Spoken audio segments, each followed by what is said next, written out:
Hello, everybody. This is Grace on a Journey, and you are listening to Grace on a Journey Channelings. Welcome to the newcomer, and to those of you returning, my fellow travelers, welcome back. You're appreciated, and we're happy to have you. Today's title is going to be Compatibility Revised. Compatibility Revised. Now, there are many things that can influence compatibility. But to be detailed, I'm relating compatibility to relationships. This is going to be the course of today's episode. Now, as I was saying earlier, is that there are many things that can influence compatibility. It could be your upbringing. All right, it could be your environment, your level of education, your healing, especially those who are exposed to childhood traumas. Your faith definitely plays a part. There's so many factors involved.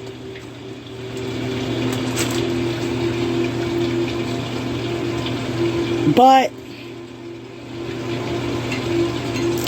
a lot of us have experienced a time in our lives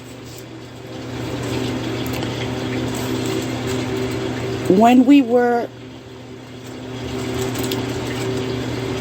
debating on what our priorities are in relation to compatibility.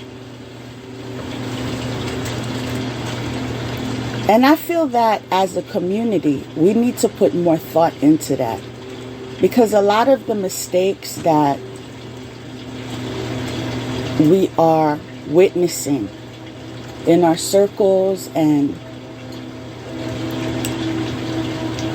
if we just look at statistics,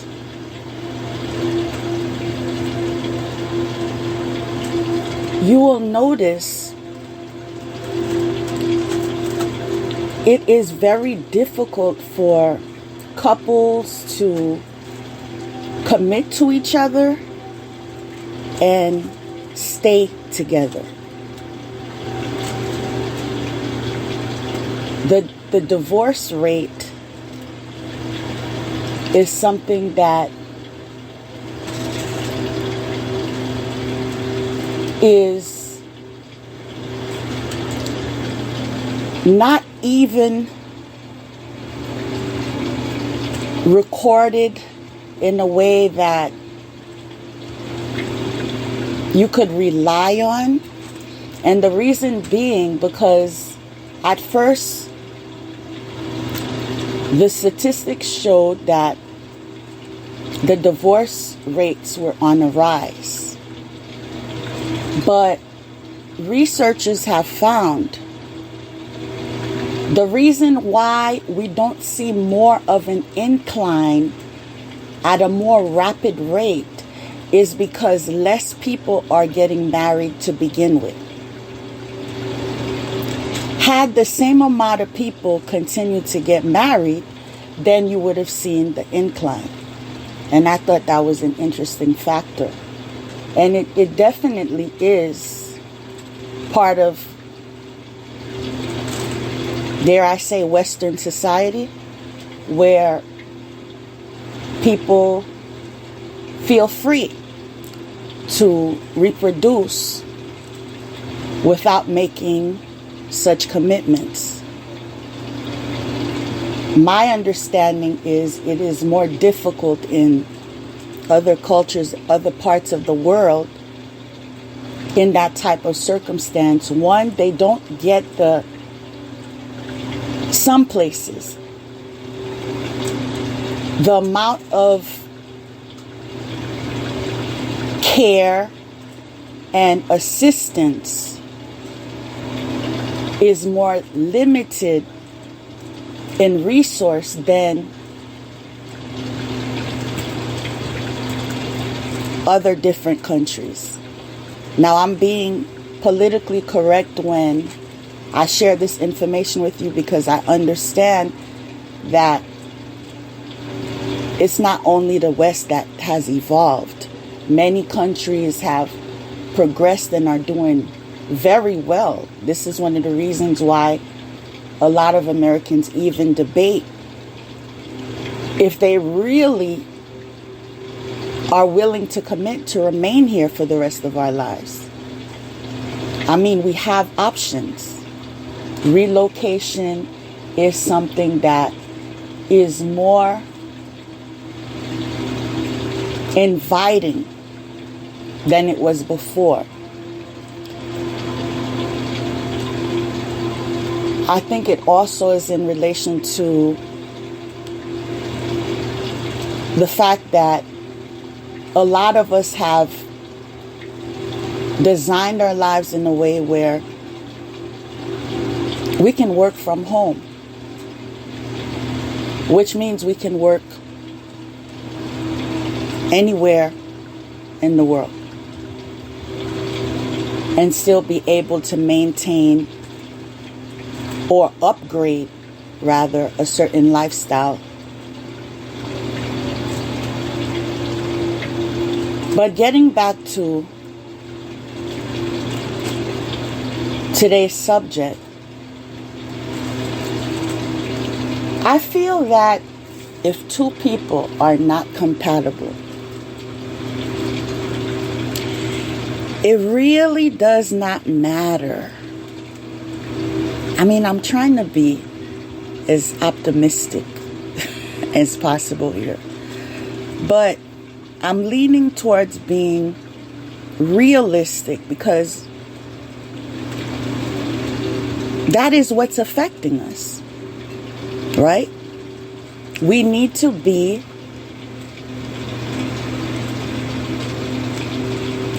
in the mindset of wise mind. We can't allow our emotions to overpower rational matters. We need to combine them both and produce a direction that is likely to succeed. Now, sometimes people have an issue with accepting that they're not compatible because of familiarity. Well, I know that person, and that person knows me. And if we work hard at it, then we'll be able to fix it. I want to start by saying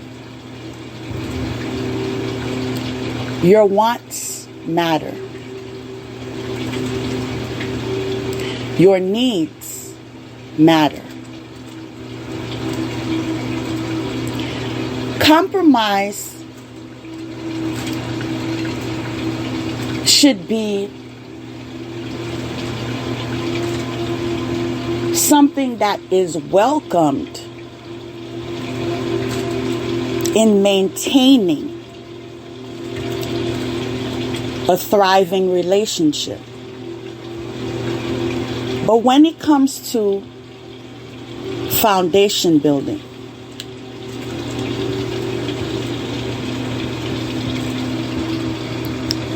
in our wise mind,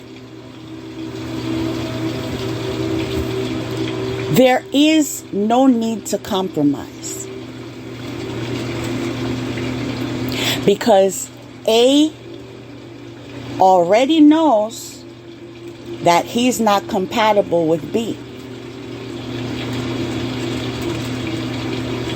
Now, B might be in denial. Why might someone be in denial?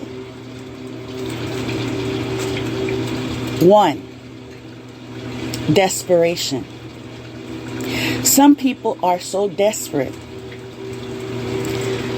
that they don't care if compatibility is a red flag. They're just ready to jump in somewhere just to be part of, just to be accepted.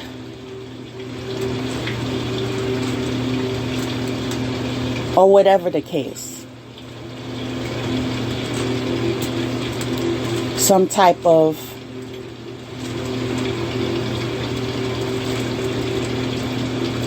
lack of confidence is what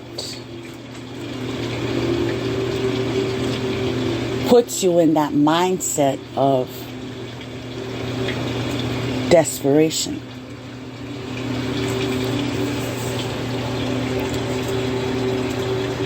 This is why it is good to have a balanced life.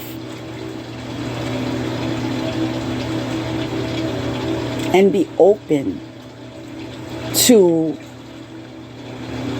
other walks of life. Everyone that you meet and everyone that you know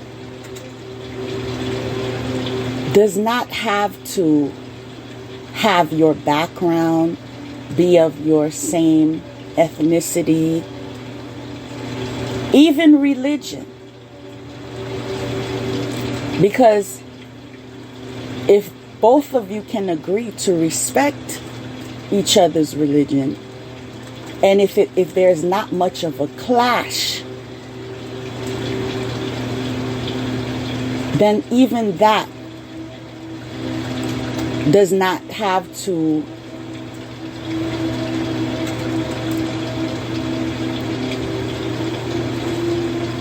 put you in the mindset that this can't work. For example, when I was younger, I attended church with this individual that I believe she was 2 or 3 years older than me. Now, we went to church on Sundays, but her fiance, that we all knew because we all went to the same high school, went to church on Saturdays. Now, there were some comments, being made by the elders as far as, is this the right direction for her and so forth. Not that it would even influence her decision, because even at that young age, she was very independent. She was going to follow her heart anyway. All right? And they did get married. And there were times when she experienced going to church on Saturday and Sunday. Why?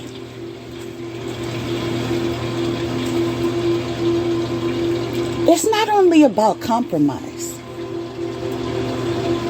It's about your partner being worth it. And I'm going to explain what that means. There are certain things that people are willing to tolerate When there are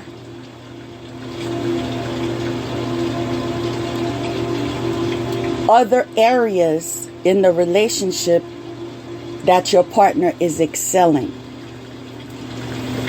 it becomes an issue as far as meeting each other when there is dissatisfaction in majority of the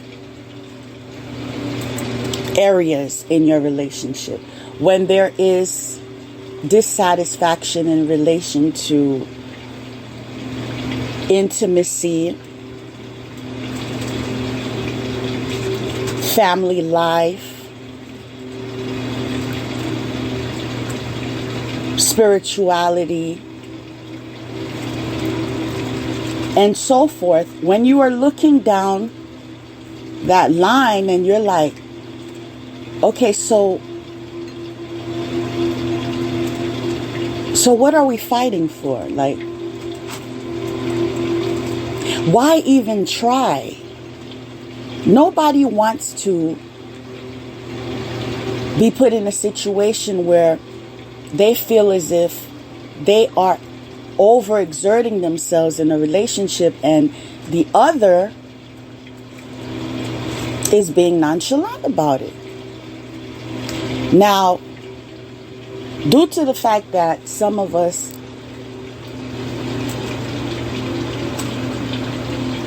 value being loyal,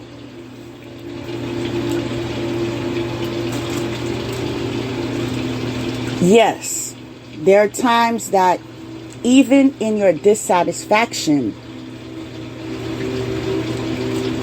you pray about it a little longer than the next person, because you have integrity and you realize that you made a commitment. So let me try a little harder.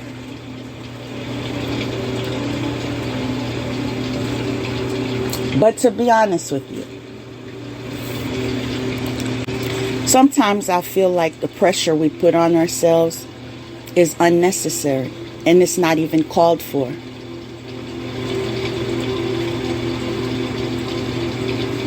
If I had to do things over again, there are a lot of areas in my life where I wouldn't experience as much stress as I did,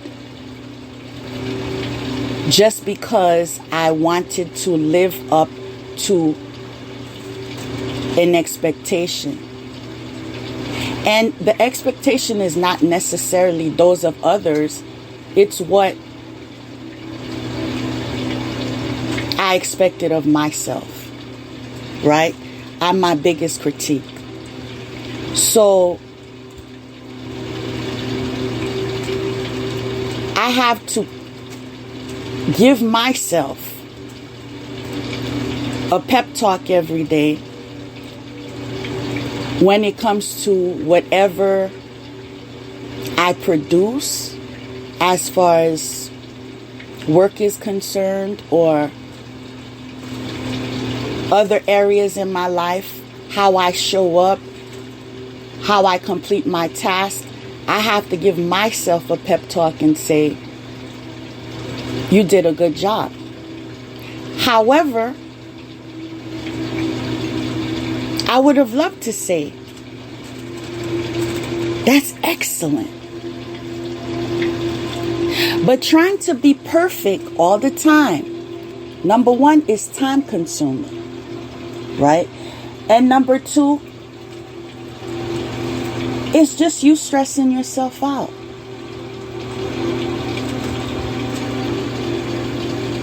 The goal is to complete a task. The goal is to fulfill your contribution in the relationship.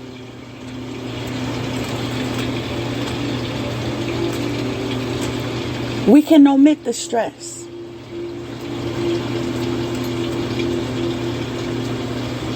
Because that's usually what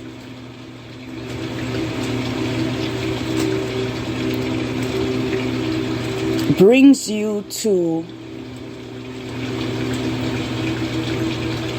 a negative place. Like when you find yourself not wanting to go home after work, or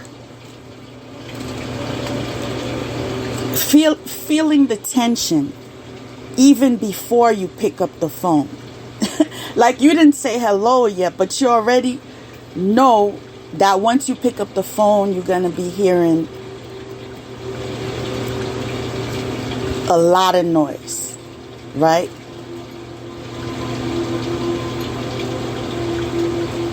It's not something anyone would want to run to. That's what I believe. Like I've heard, especially males, they make the comment of,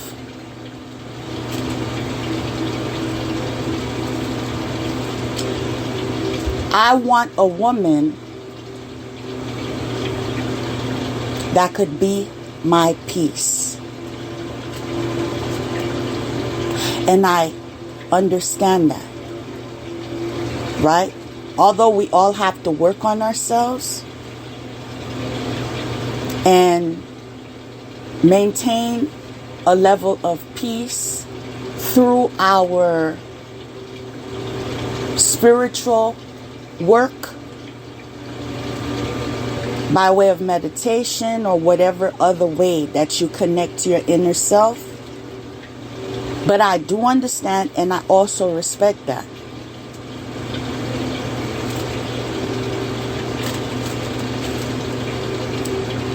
I was just debating if I wanted to share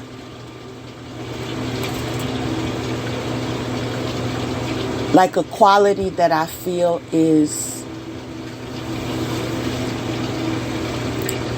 that matters, that's so significant to me that can make or break the deal. But I'll refrain from that right now because I want to be able to share this with you, but generally speaking, because I am aware the more I self-disclose,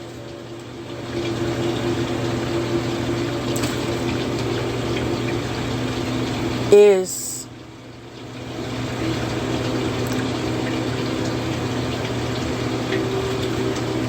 the more the opposition can be at work. They use what you say against you because they take it out of context. That's a game I wouldn't play because I don't play dirty. I do it in your face.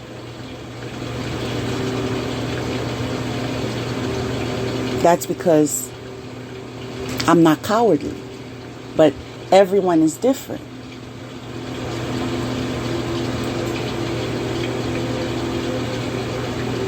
But when you say, okay, I want my woman to be my peace, a woman can have that same type of desire. I want my man to be my peace, right? Now, that's very difficult when that person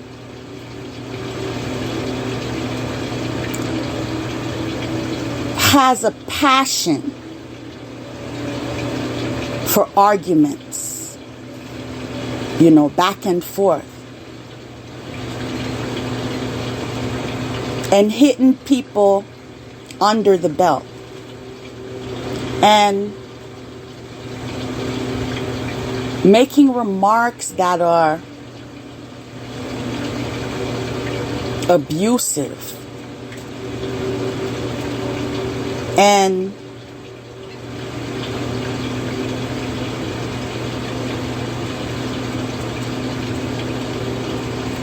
when approached with "this is how you make me feel," the response may be, "Well, you're too sensitive." "Well, you don't understand what I mean."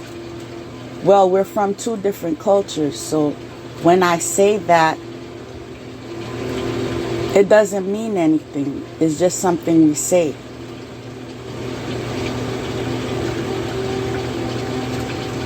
But when you're a couple and you're a team and you're working together, regardless of how things were or how you once understood them, when you are in the relationship, then you individualize your efforts towards your partner. That's my understanding of it. Now, people don't have to agree. People can even say that's asking for too much.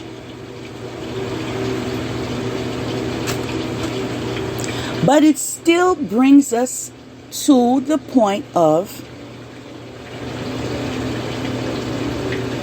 lack of compatibility. A relationship should not be forced.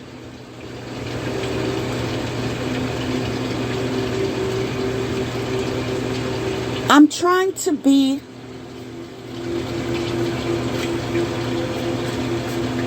very open-minded, and which I naturally am, actually, but I'm trying to offer more understanding, I should say. Because it's hard for me to understand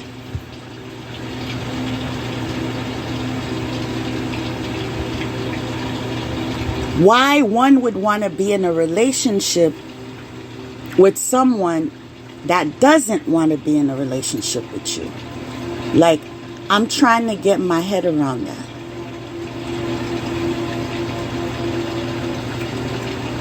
And I honestly feel I may never understand it, because that is not how my mind works, right?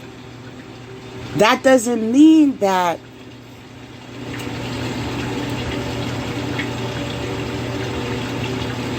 how I do it is how everyone should do it.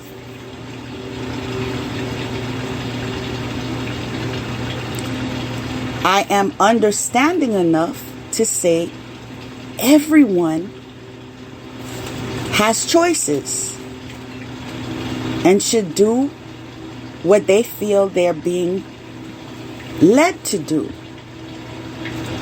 including following their intuition.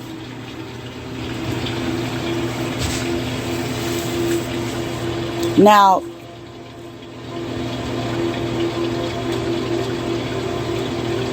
there's so much I could say, but I'm trying to deliver this to you in a way where I could make my point across and still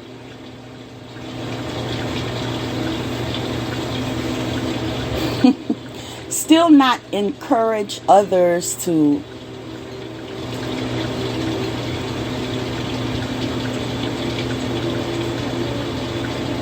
remain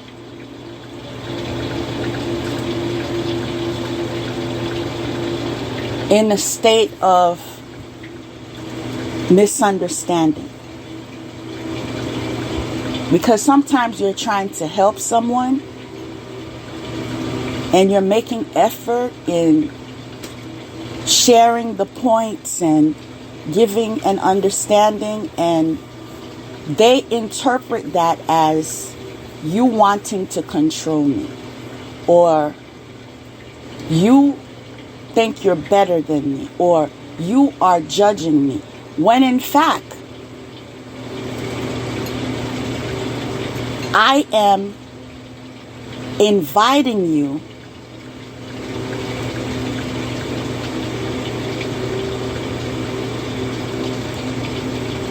to gain more information as far as what other options, what other approaches are possible.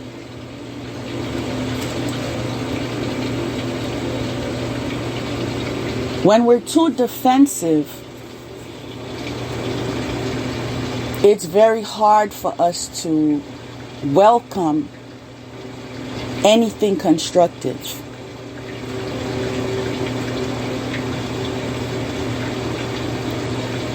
We should also consider how the message is being delivered. The tone of voice, the effort being made to utilize the words that are expressing exactly how the person feels. Not rushing, but taking their time to deliver it to you in a way that is in truth,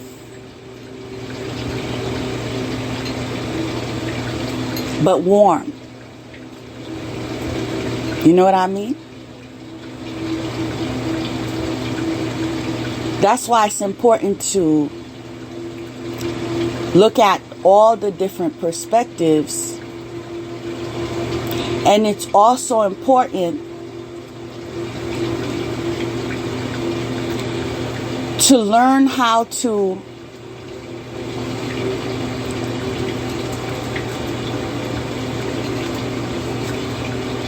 process things individually. To not have to share every bit of your personal life with everyone in your life.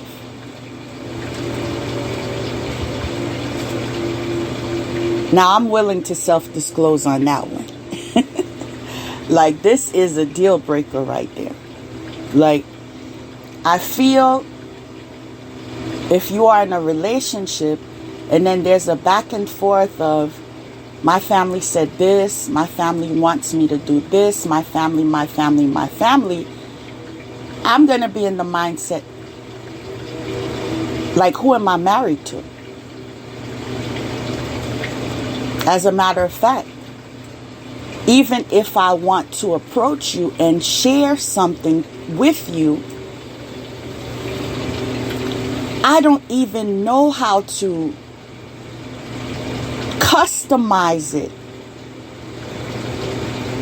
to deliver it to you, because I don't know who you're going to show up as. I don't know if you're going to show up as cousin or mother or sister,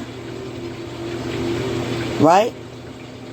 This is why these issues come about, and they're so repetitive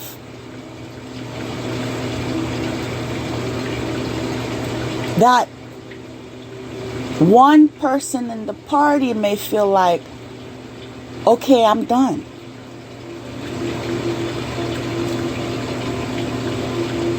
Like, one thing I always say, I will always have more patience with kids than adults. When you are an adult, I expect you to show up as an adult. And when you're a kid, I work with you. And I expect to see levels of self-improvement. I expect to see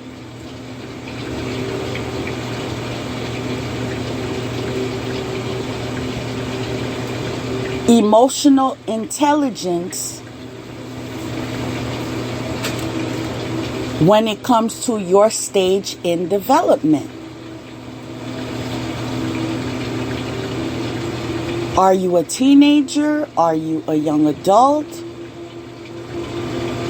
Are you in preschool? I'm expecting for you to show up that way. People that work on themselves, take the time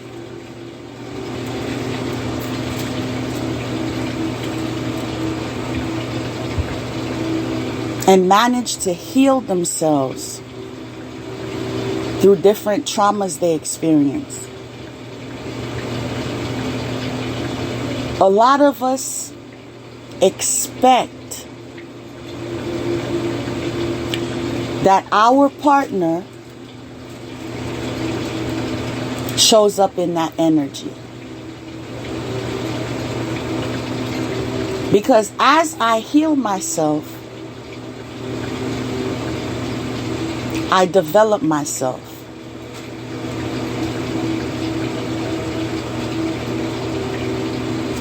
That allows me to upgrade.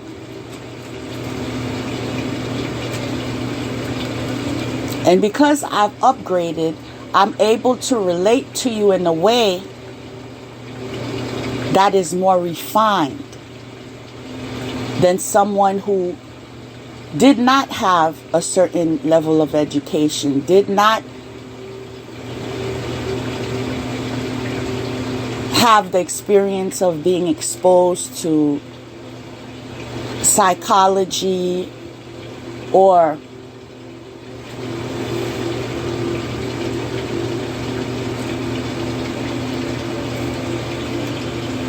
different healing measures that we take part in when it comes to spirituality.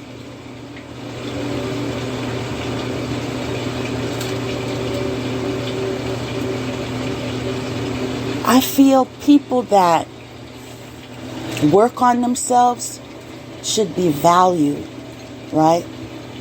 They should be appreciated because they're not taking the easy way out. A lot of people are under the impression that I am stronger than this person because this person went to counseling. Or this person is open about her depression. Or this person was affected by this type of trauma. However, she's drug-free.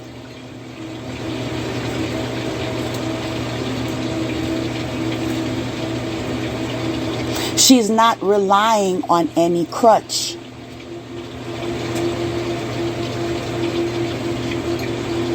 Now, the next person who claims I'm stronger, I'm mentally stronger than this person. I'm more mature than this person.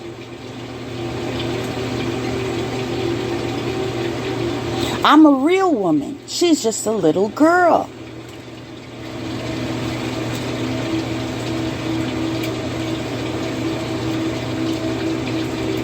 And at the same time, you are engaging in vices that prevent you from showing up as your authentic self, which keeps you in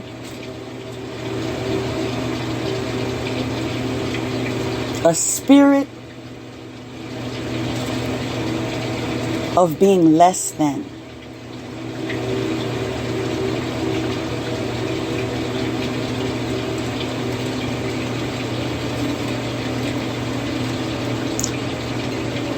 Whether it's welcomed or not, when you dishonor yourself and suppress yourself from showing up as yourself, you have low self-esteem. This is a way to test yourself in regards to your self-esteem. If you feel right now there are parts of you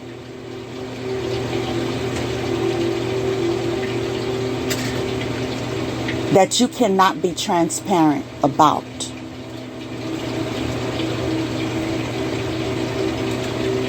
I invite you to work on yourself. Yes, that is some level of low self-esteem. That also influences a relationship.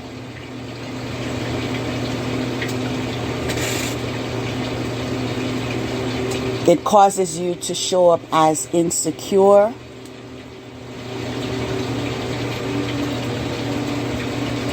and at times delusional, accusing someone of doing something that hasn't even crossed their mind.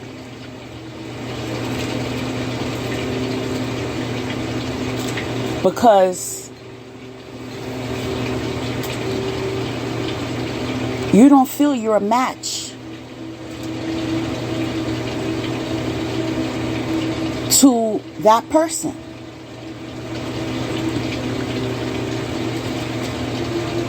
When you take time to analyze their achievements, and then you look at yourself,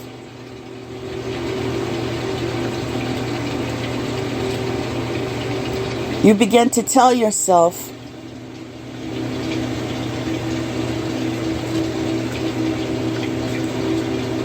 she's gonna leave me, or he's gonna leave me.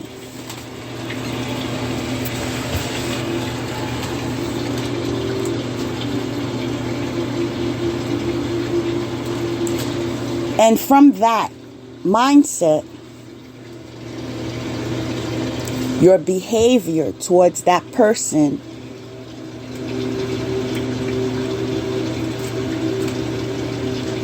is affected, and you show up as resentful.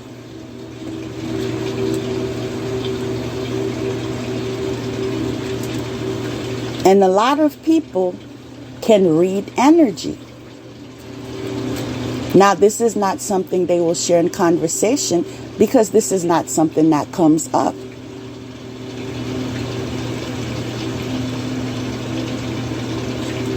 But a lot of people can walk into a room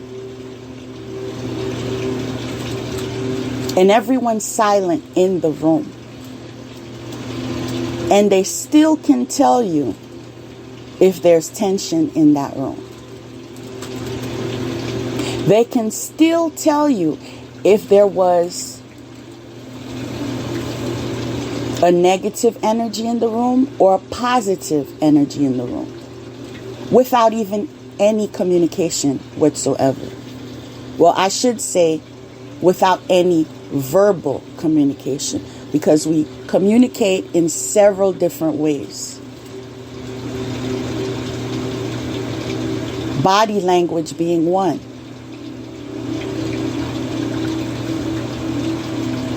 Eye contact means something. Avoidance of eye contact means something.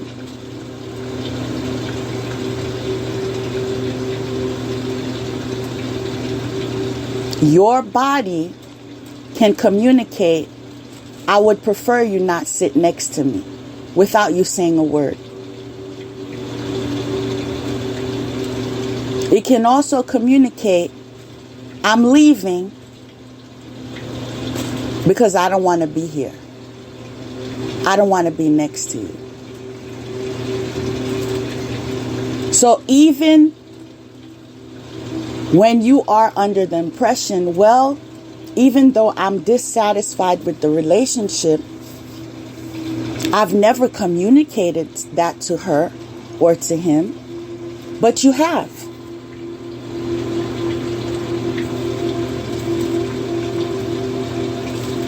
Whether it was in your body language or your verbal communication or your lack of effort.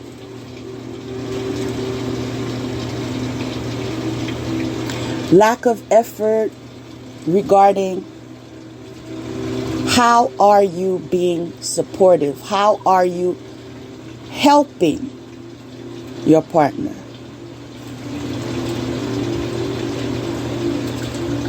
Does this person have to ask you more than one time to fulfill a task? Has there been any task that they asked you that still today you have not fulfilled? All of that is communication. That is relaying the message that you are not a priority. Everything else is a priority before you.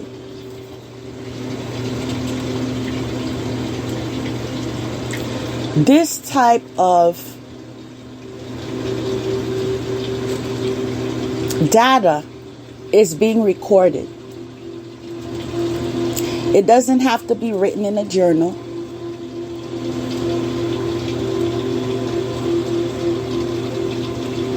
But it's recorded in your memory. It's recorded in your spirit.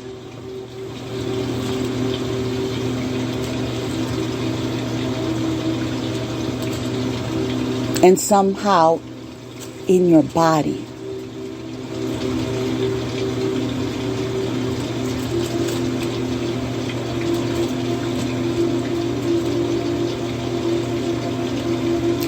Now,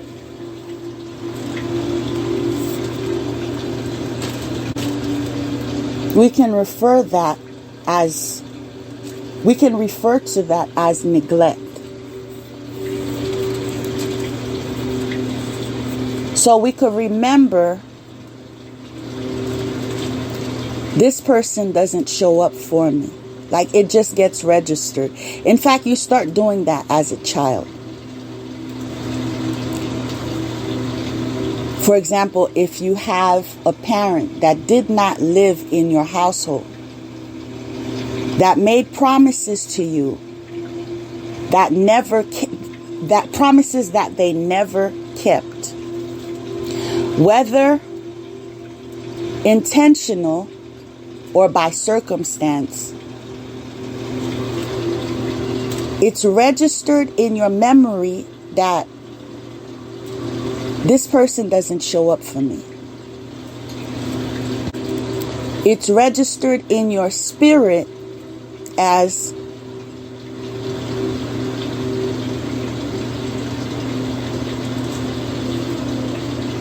I don't matter to that person.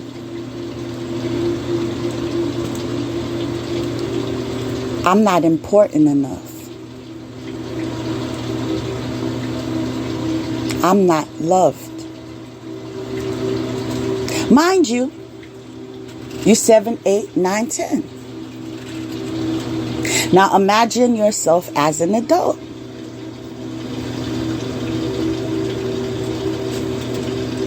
It makes matters even more complicated because you have more understanding.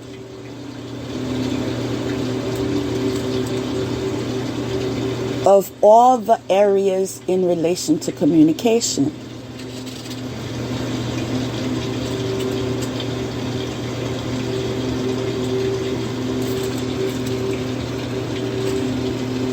I think we would all do better as far as relationships are concerned if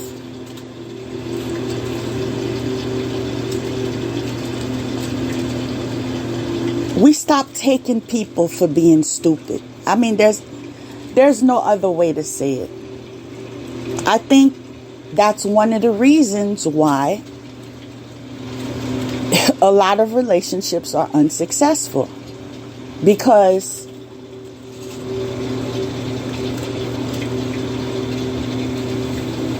you don't show up as your best self, right? And you feel as if I got away with that. That means I can get away with that. Mind you, the person is not going to let you come in that energy.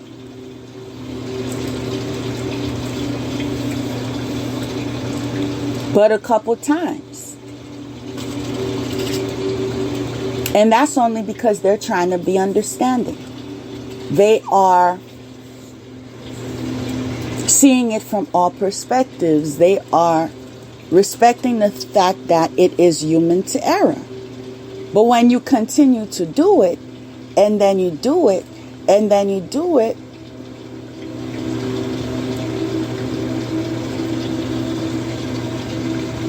you're stressing that person's mind.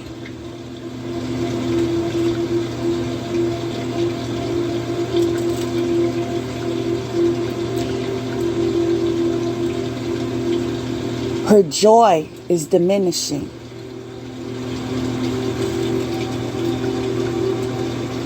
Her body, she may begin to get headaches and stomach pains and back aches, all in relation to your interaction with each other. And this is why you'll hear such comments like, you're not good for me. You're not good for my health. Now, that should be respected. Not only because it is breaking generational curses, it should be respected because you matter. Everyone should matter.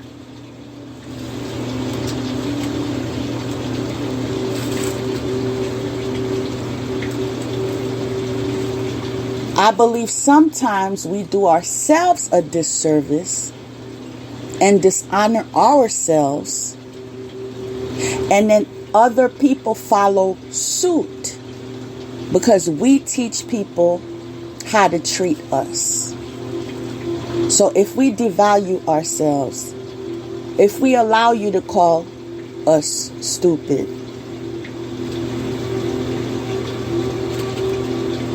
or whatever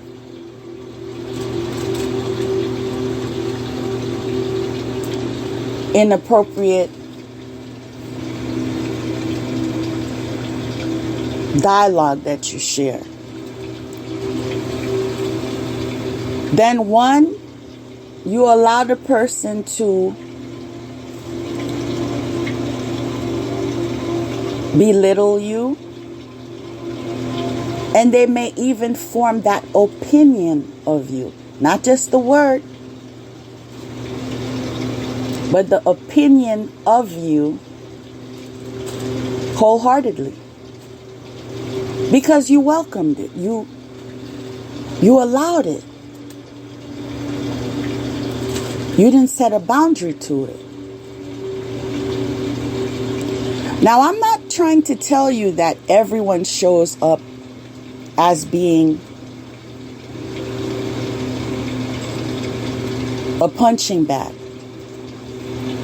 in every relationship, because a lot of us speak up for ourselves. A lot of us say, you know what? I don't like that remark. I'm uncomfortable with it. It irritates me. I deserve an apology. And then you can get a response like,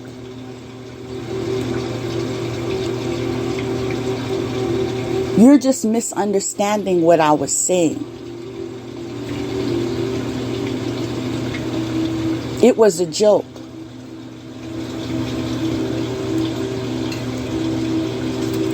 And no, I won't apologize, because when I said it, I meant it. I understand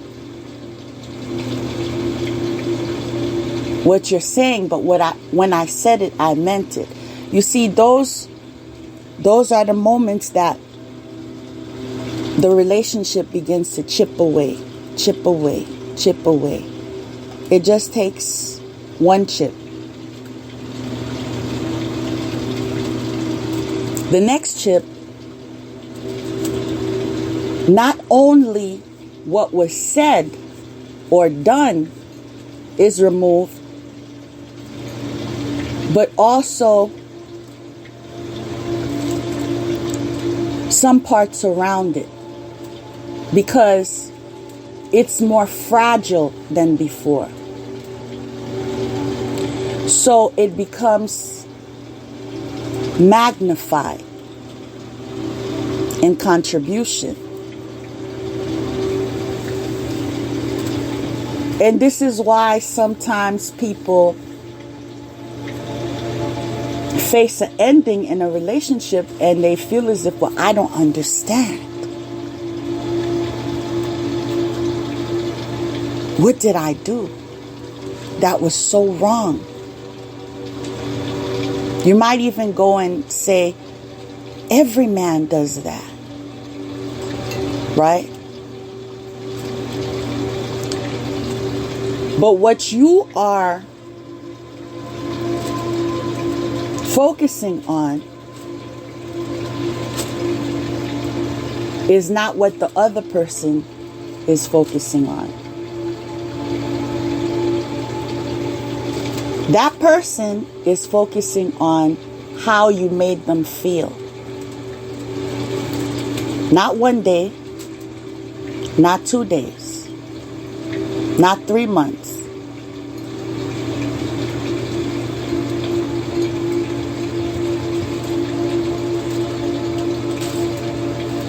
You understand?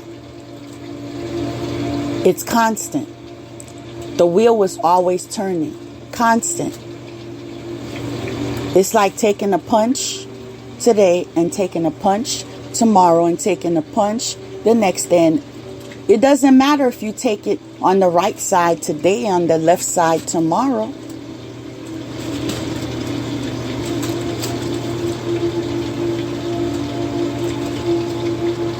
That energy is registered.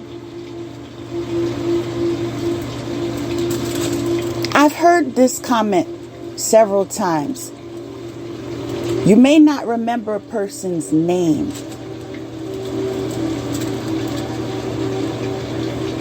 but you'll always remember how they made you feel.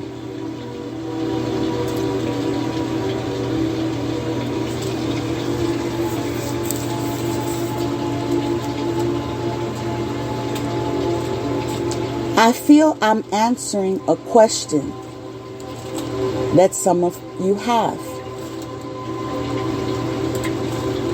What is the blockage?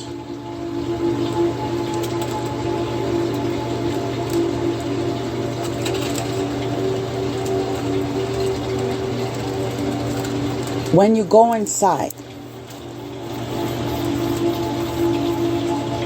your inner self,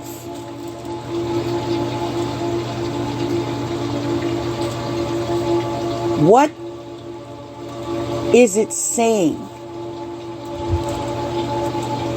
as far as what energy did you show up as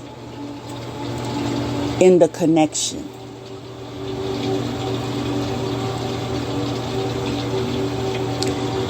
If someone tells you, I'm not satisfied in this relationship, I'm not happy, and I don't believe in staying in relationships if I'm not happy, right? Because I am utilizing my energy when I make effort. And if I'm making effort, there has to be a reason why I'm making it.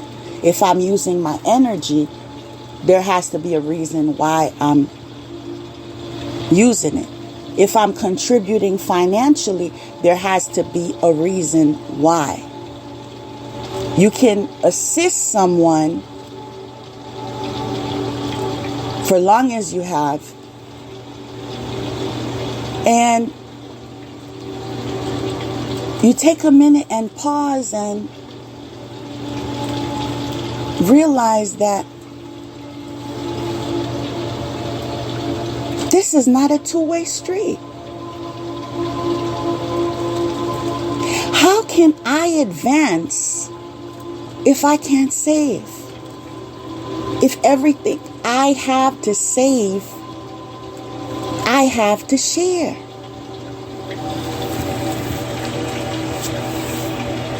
How can I advance if I have to share what I need? Is that deep? What I need, I have to sacrifice me to provide your needs.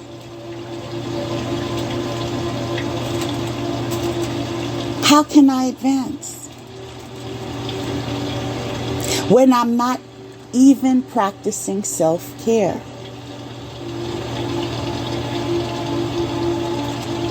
Self-care is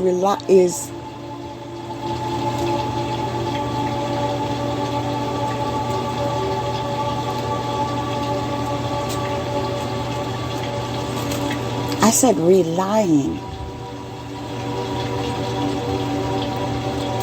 But that's not the word I was going to use.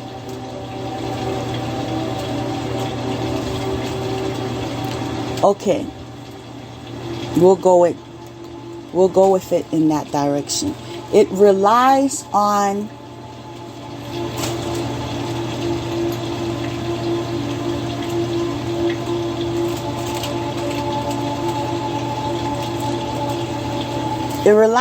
effort, but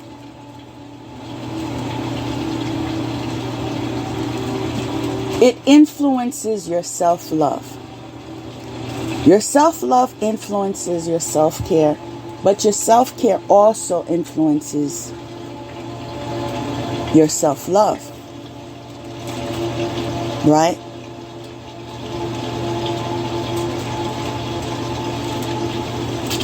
That includes balance. Balance takes part of self-care. If you are not balanced,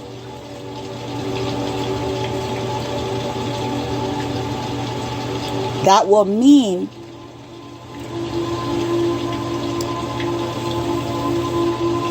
you are overexerting yourself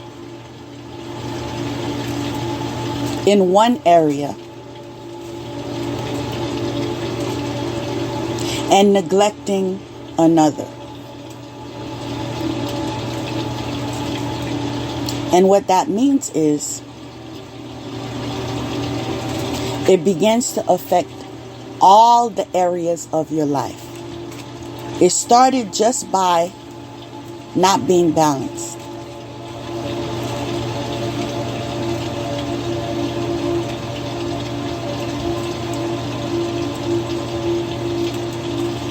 So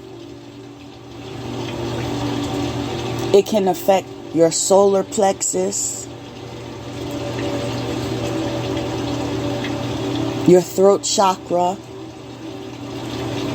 your crown chakra, definitely your root chakra,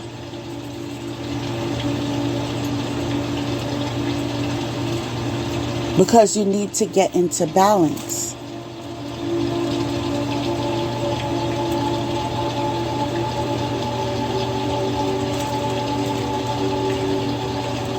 I understand that some of us are already in relationships, right? So even when we hear talks like these, it's not as if we're going to get up and say, I'm not compatible to that person. When I think about it, I'm not really compatible to that person. So maybe I should walk away. I highly doubt that will happen. But I'm sharing this mainly for those of you that are entertaining the possibility of a commitment of some sort. Whether it is a new relationship or even marriage.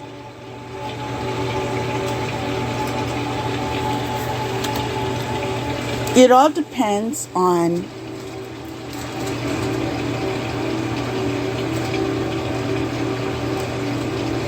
the risk that you're willing to take. There's no other way to put it. I also find it sad that you don't realize, a lot of people don't realize the fact that they're not compatible until they get married. Because the person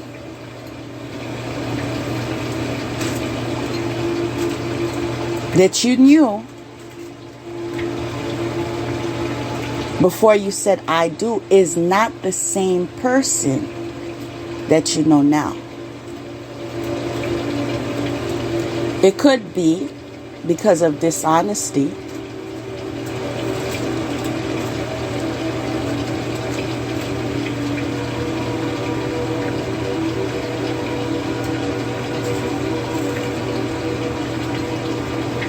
I mean, I've heard someone say once,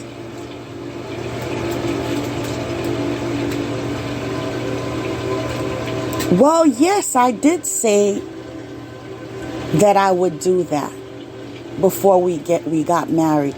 But I just said that because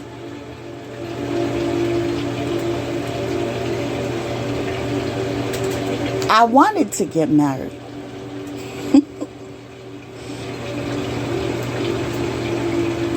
I mean, they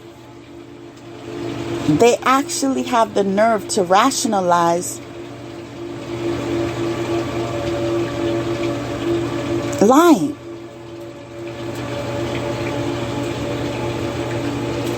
And go as further as saying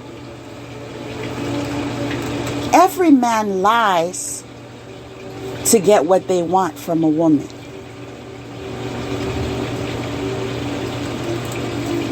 That's that person's interpretation of it and understanding of it. But I could tell you from a woman's point of view that that's incorrect.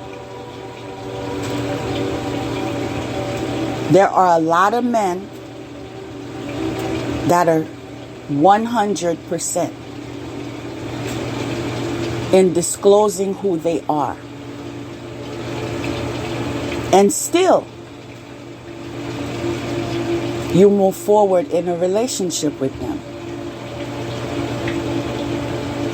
It is not necessary to lie. That is regarded as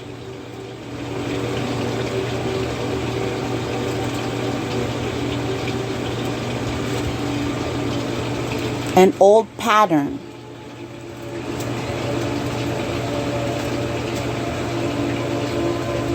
An old belief.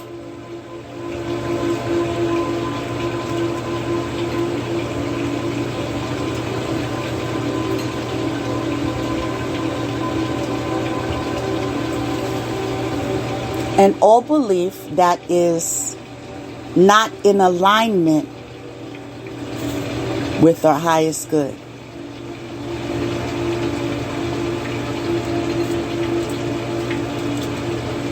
I want to say that for the past couple of years, I've released a lot of old beliefs.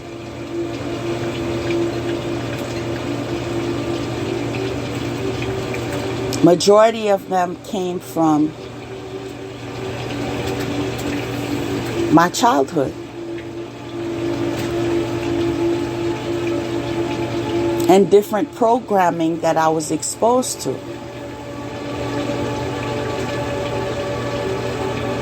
Mainly faith-based.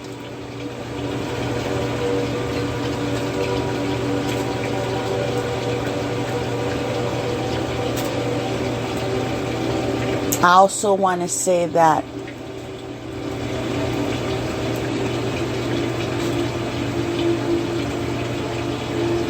my environment influenced it as well.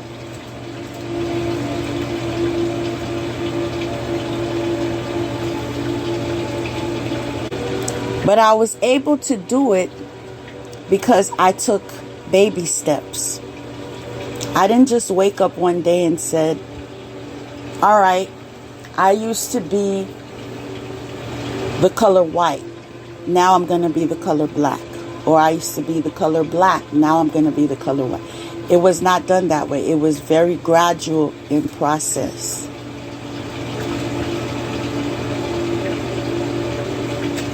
When you're gradual in process, you continue to honor yourself.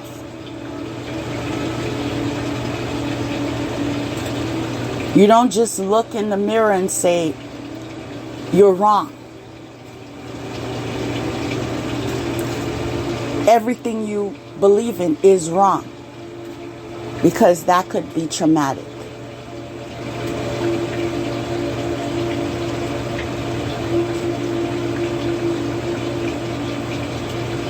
Your belief system is like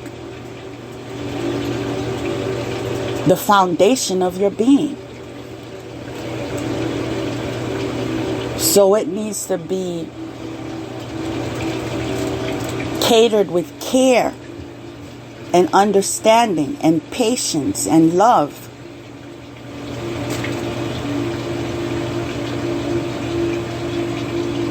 So when I started this new walk, I was like, wow. Like after the moment of awakening, and I began to see things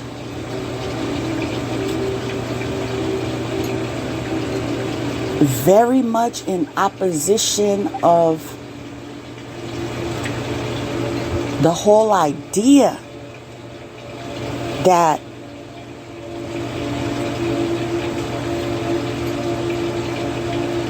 I believed was truth. Yes, I did have moments of anxiety. And it had to do with the fact there is so much to learn now. I don't think I have the time to learn everything to catch up, to be able to function in this new reality. Concerned that due to my lack of exposure,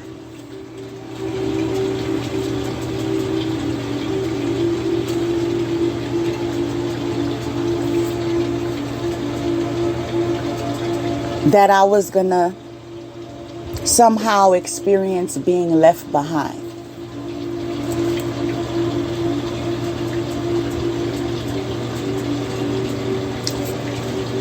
But because I know that I know God, that I always knew God, and that I will always know God. And I love how when I said I know God, I heard a confirmation. I love that. But I was confident in that enough for me to trust that God will carry me through it. I started by saying a prayer.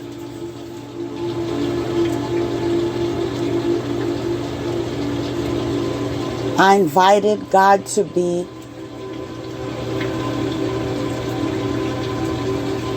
even closer than before. And I shared my insecurities. God, I don't know from where to begin. I feel I have to read a lot. I don't know what to begin reading.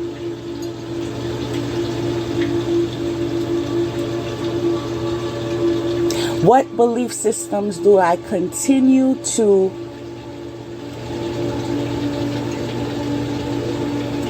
have faith in? And which ones do I disregard?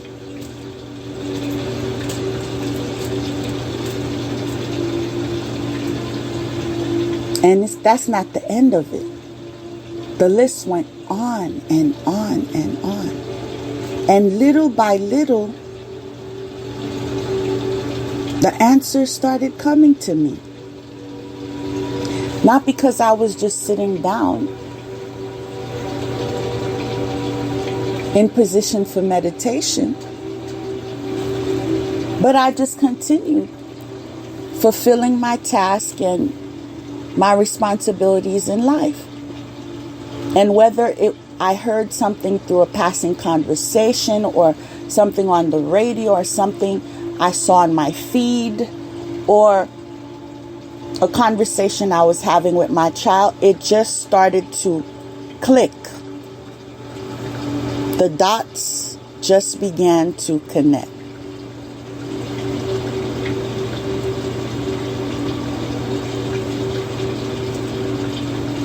And evolving became a routine.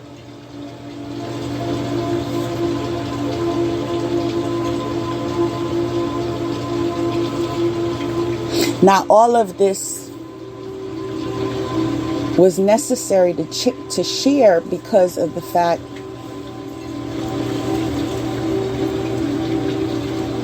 that your belief system can definitely influence your relationship. When one person is more religious and the other is more spiritual, there's a clash. There's opportunity for one person to say, you're going to hell. And in their mind, they think they mean well.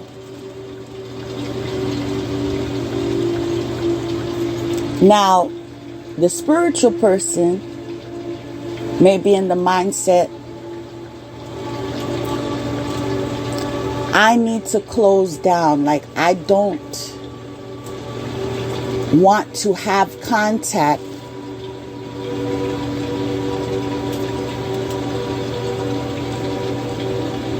with people who refuse to understand me.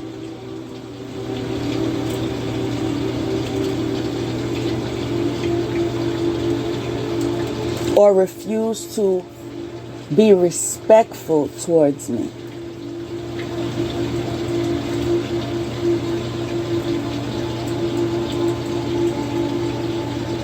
It's not just I love you that carries the relationship till death do you part. It's the effort that you're willing to make.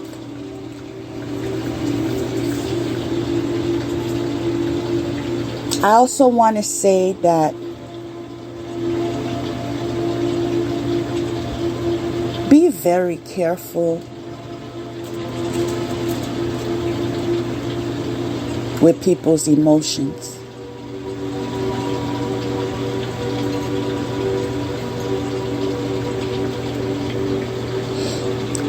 Some things you can say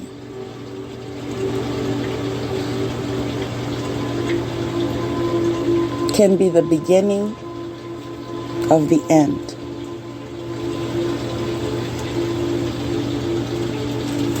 And the sad part about it, the things that hurt the most is what some of us never talk about. And so the relationship just begins to die away. Right? Until there is no opportunity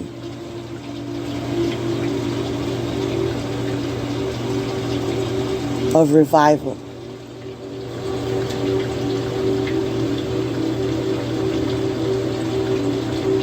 Like, as I shared this with you, I'm able to connect certain memories, confirmation that I've had, experiences that I've had,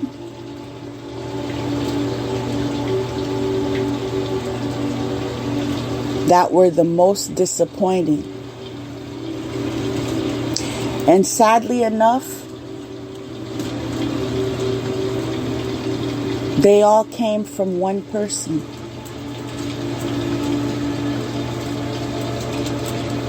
Those are the ones that made it on top of the list. Now, when you're able to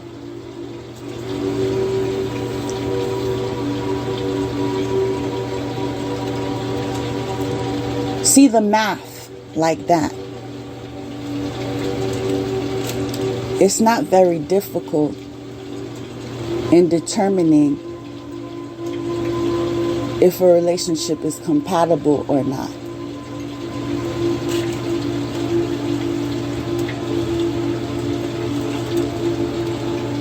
Now, as much as I want to get into the spread, I cannot do that until I share these last remarks.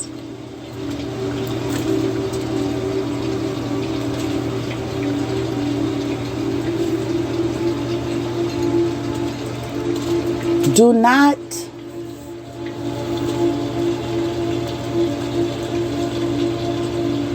disrespect others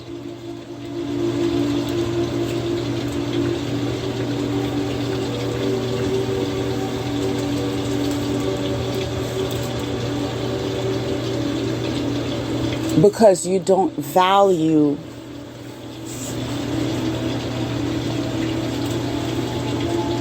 or you don't agree with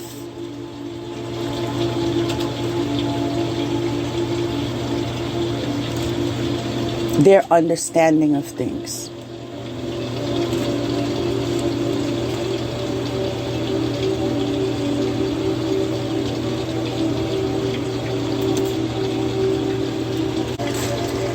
There's a difference from teasing and mocking. Now, when it comes to a relationship, a healthy one, I would say, the type of teasing that goes on is usually very playful, and both people are engaging in it. It's not just one person that's doing it and the other one enduring it. Right?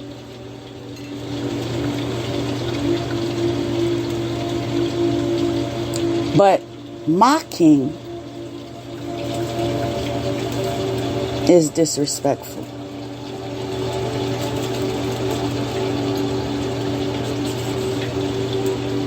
And saying anything that comes out of your mouth without filtering it is disrespectful. The tone that you are engaging with is disrespectful. If it is not a tone that you actually considered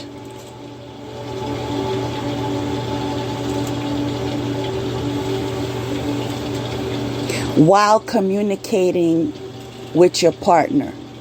Meaning, I'm talking to my husband now. Right? You're processing it. So this is the tone I'm going to be using. There are times you have to program yourself.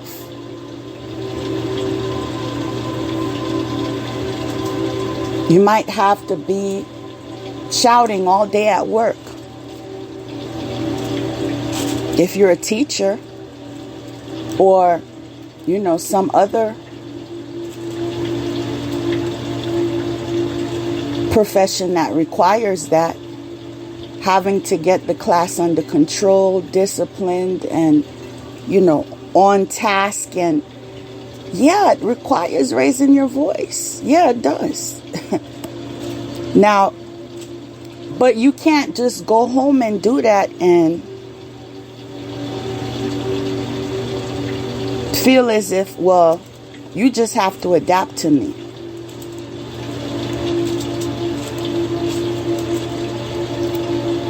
And I'm hearing don't let yourself go. But when I'm hearing don't let yourself go, I'm relating that to your mental health.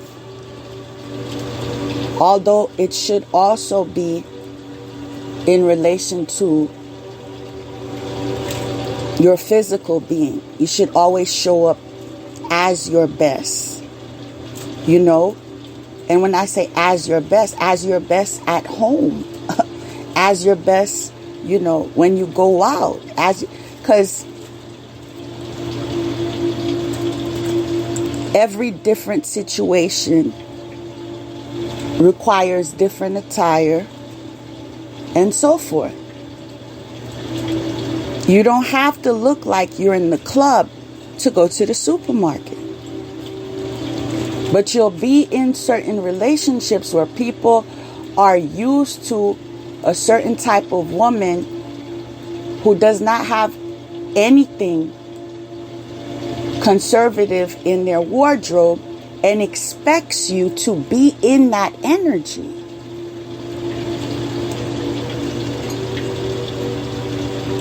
When you never been on the streets.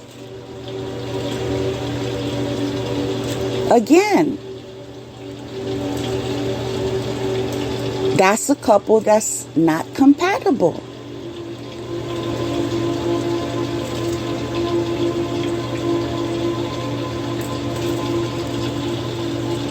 But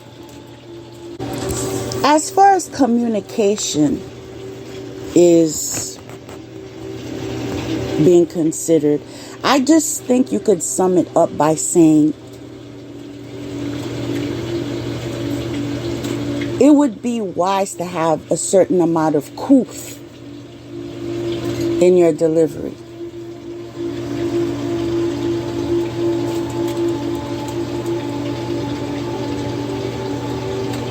Being overly nonchalant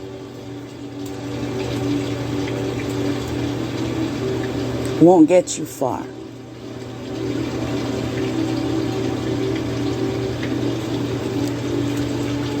And maturity level can make it or break it. You can't expect to maintain a successful relationship if you are not able to maneuver in a way that displays your emotional intelligence. If you are engaging, if a grown man is engaging with a grown woman as if a middle school boy would be engaging with a grown woman, it's not going to last. When there is something to discuss, it needs to be discussed. It's not necessary to manipulate someone to avoid a discussion, or to manipulate someone in order for them to conform to a behavior that you need them to adjust to. Over controlling will also interfere with maintaining a healthy relationship.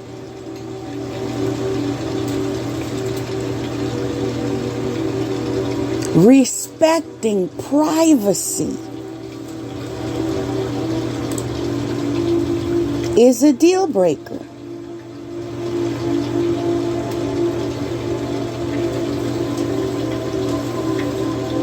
We just have to accept that sometimes it's just not meant to be.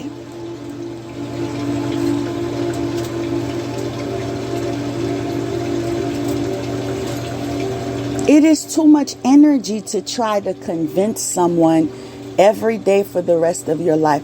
No, this would be a preferred way to do this. No, you're too sensitive. No, you just don't understand that. You're too sheltered.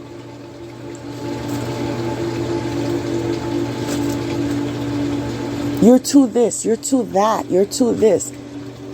You're too much of what I don't want. That's the translation. No one wants to be with someone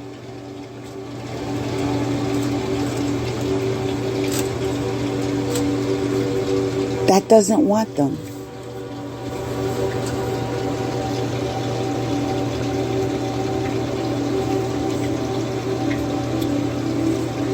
And those who stay in those relationships are not staying in it because they want it. They may be settling it, or they may be benefiting in some way, whether it's financially or whatever. But everyone would want to be respected.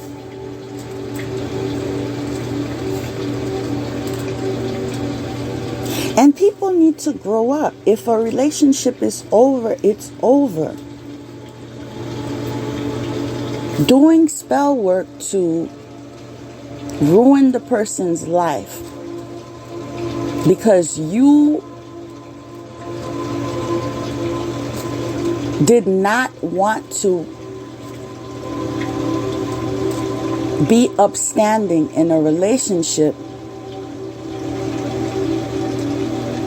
will get you severe karma.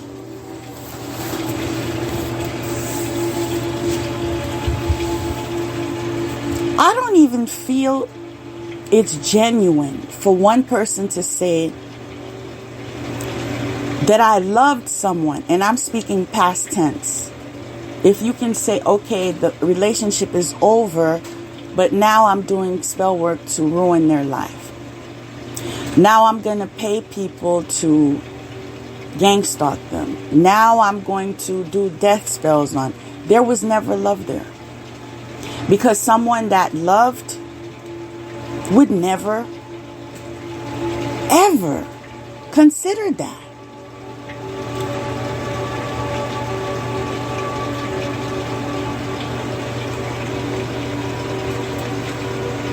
And the fact that it could be thought of shows and confirms that there is no compatibility there.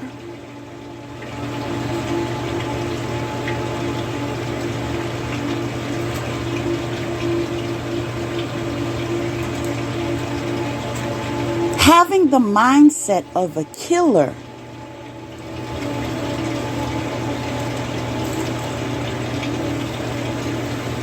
is not something shared by the mass of the population.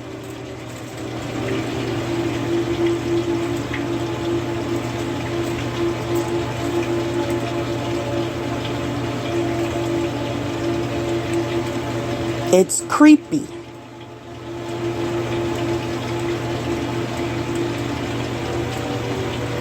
It's dark. It's repelling.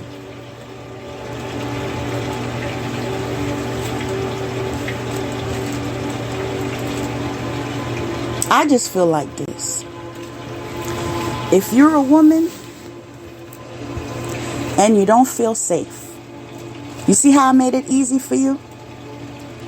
If you're a woman and you don't feel safe, I'm going to say it one more time. I said, wow. I was just about to say, if you're a woman and don't feel safe, but I heard whether you are a woman or a man and you don't feel safe in a relationship, end it.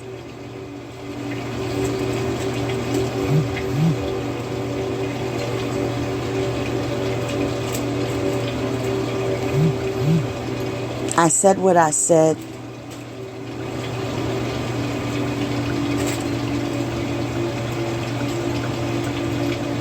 And I'm going to stand by it. If you do not feel safe,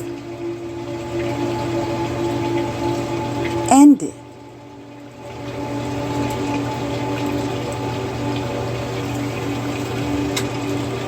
Confirmation. And it does not even have to be in consideration of compatibility.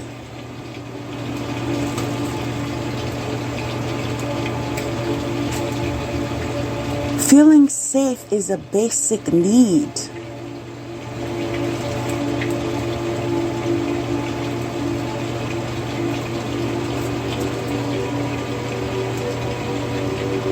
If you're afraid that if I close my eyes tonight, I'm not sure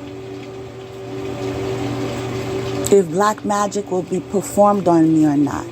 If I comb my hair, I'm not sure if someone will take my hair and bring it to a witch doctor.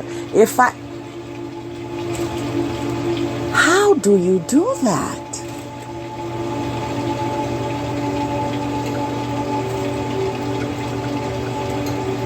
How do you live with someone you're afraid of?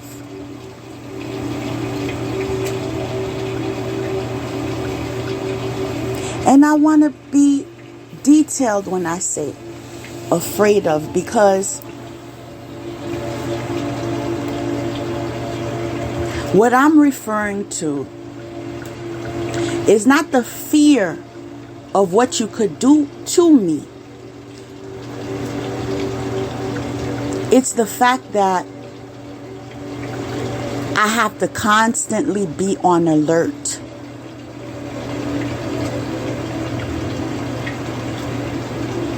That's not inviting. It's not peaceful. It's not loving.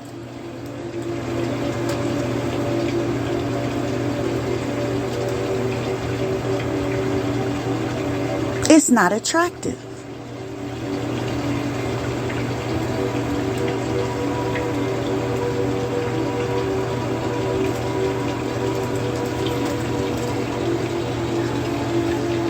We're all adults here.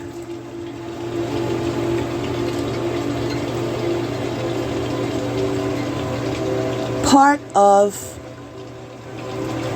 a healthy relationship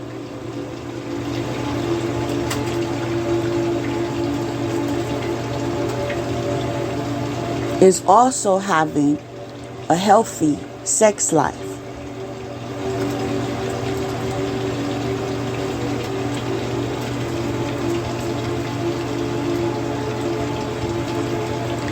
If there is one person that opts out, whether they believe it's a medical issue, right? or because they're depressed, or whatever the case. I'm going to be realistic with you and tell you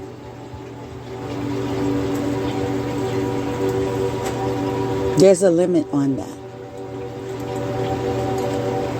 And I'm not saying that your partner will cheat on you, because we're not in that mindset. Not everyone has that makeup. However, yes, there will be those who exit out of the marriage. It is not a marriage.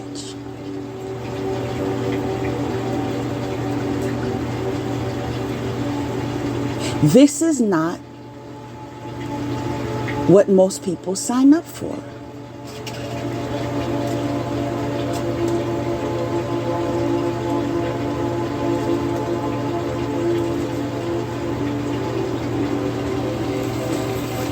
There's some things I've heard that were very disturbing. Very disturbing.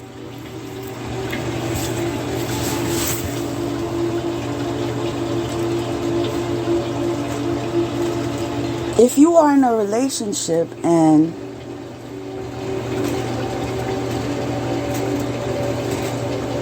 it becomes sexless, right? And your partner says that is in relation to a family member's request. She said we should not,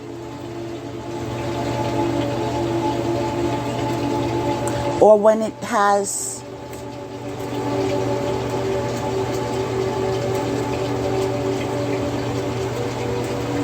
or when there are matters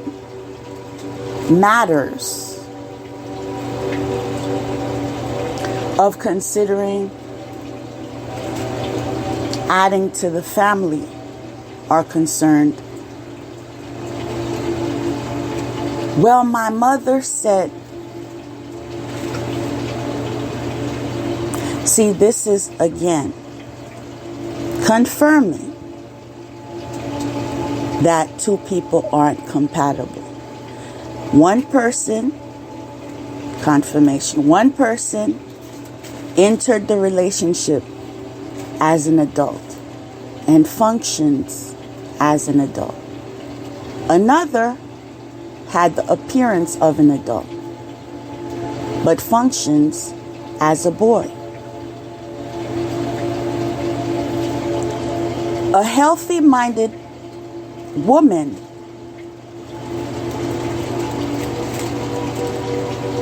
does not want a relationship with a middle school boy. Like, for what?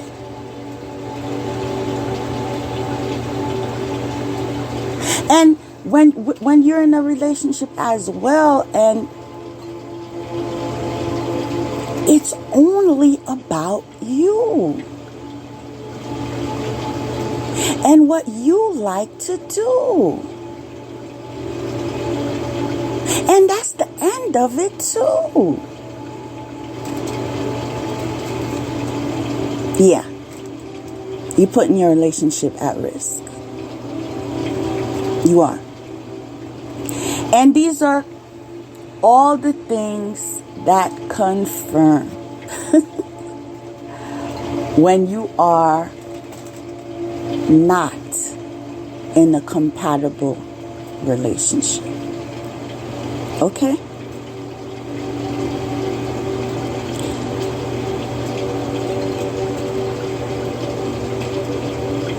There are certain men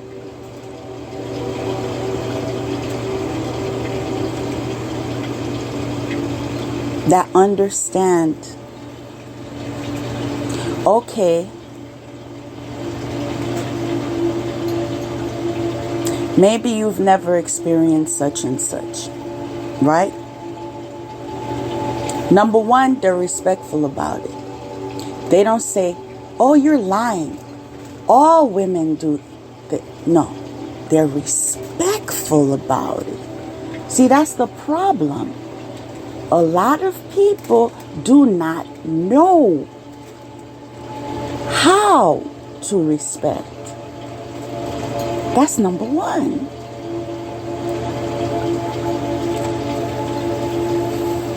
Number two, I can show you.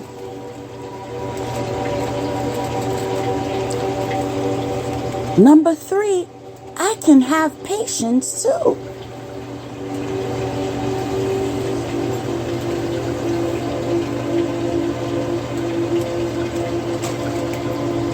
I just don't understand the minds of certain people.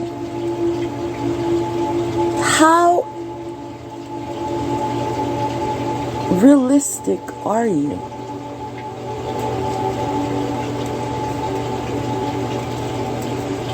Are you residing on Earth or another planet?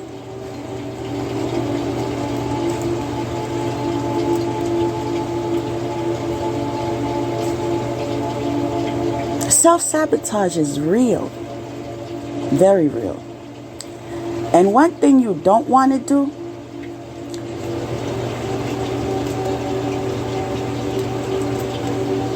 is put someone in the mindset, like someone that you're in a relationship that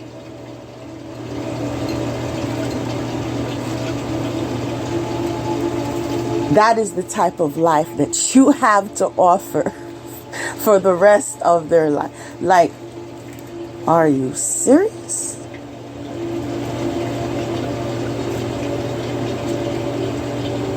Forever? Forever, ever? I'm hearing, sorry, Miss Jackson.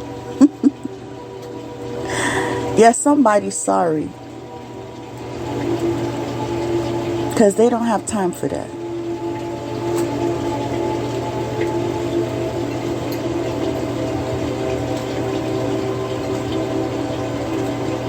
Now, I respect everyone and their decisions as far as if they want to engage in certain activities, if they don't want to, that's on you.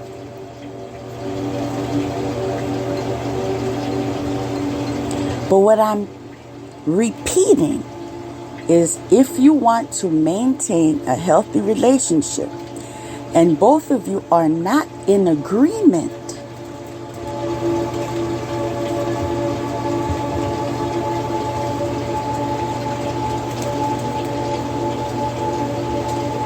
that's the beginning of the end.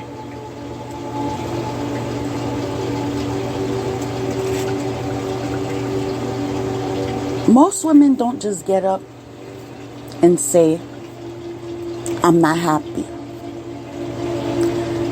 They talk about it. They make comments. They even give advice.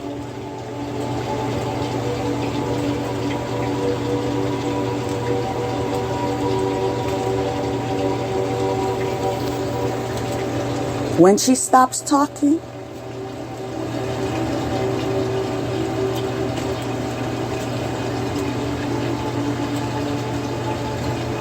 you want to start thinking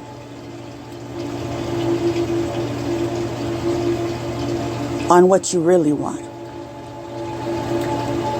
Because chances are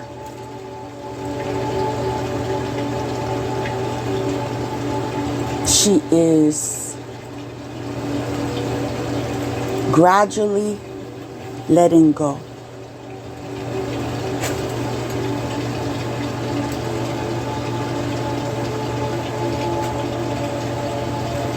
Now, those that said, well, in the old days, They would respect the commitment of marriage, and they would stay in the marriage. You can also go back to the old days and be happy with the good old days, right? Everybody has choices.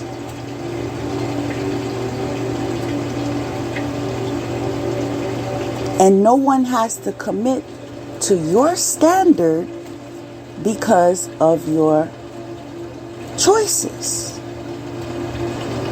Another thing, do not share that the reason you perform or don't perform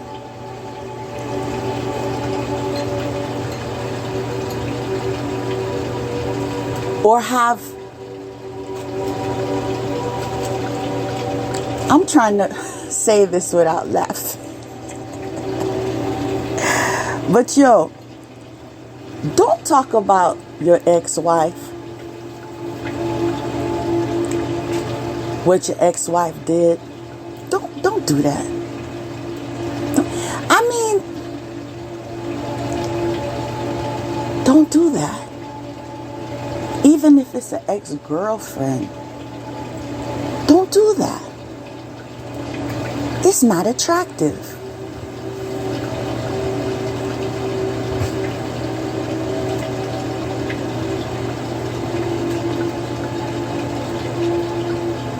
It's not attractive. It's sad I had to go into this, but the title is Compatibility Revised.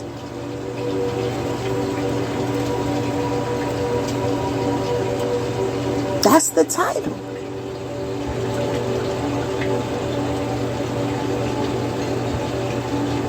And people are unrealistic. When you are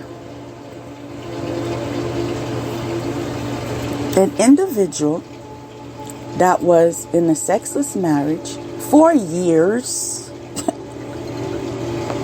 plural, and believe that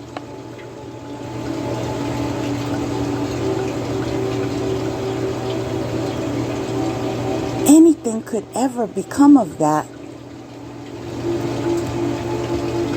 ever again.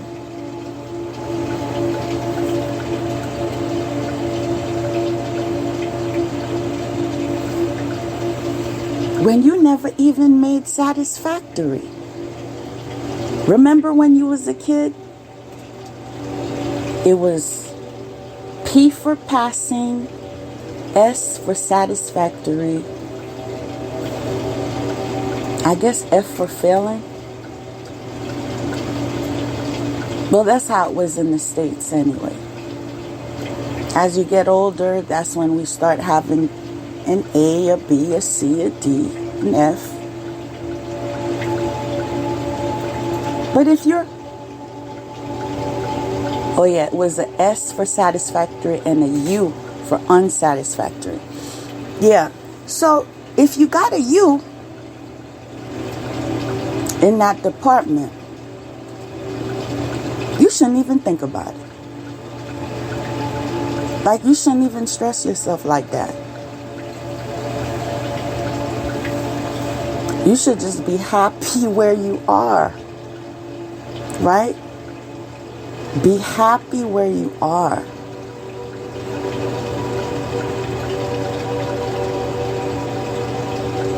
And live your life.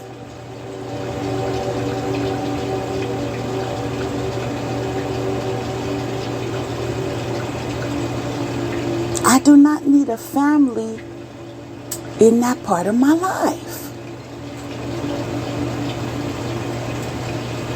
Or your friends in that part of my life.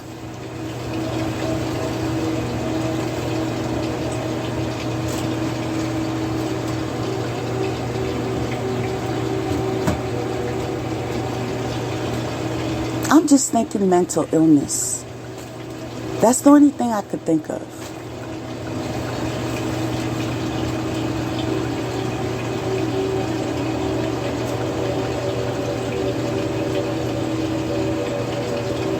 That's so sad.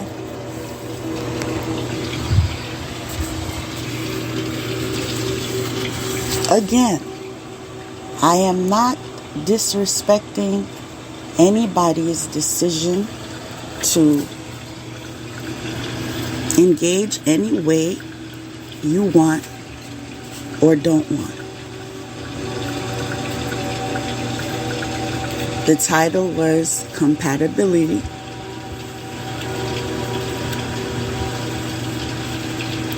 And this is what I was relating to today's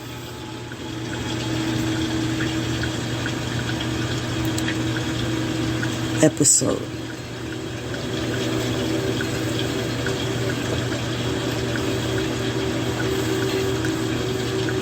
Oh, Lord. Well, why don't we get into the spread right now?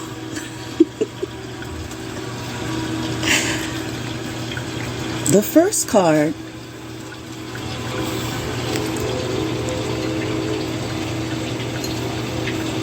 answers questions about the past, present, and future.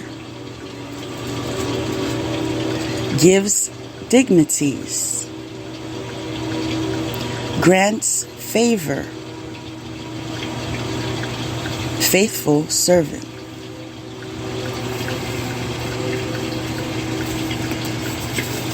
Second card. Patience reveals secrets.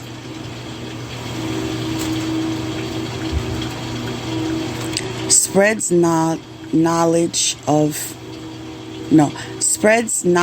and industry.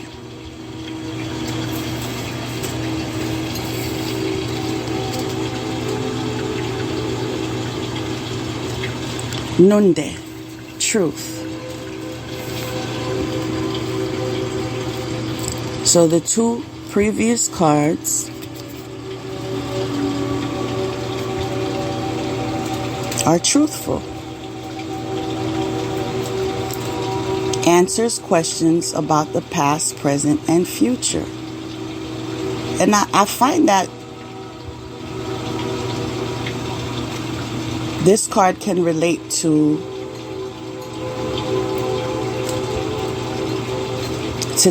today's topic and what was shared. I feel that there were questions that some people had that they have answers to right now regarding the past, the present, and the future.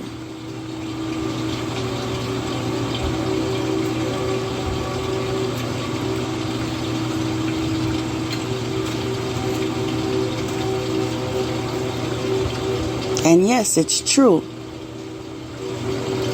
to have patience because it reveals secrets,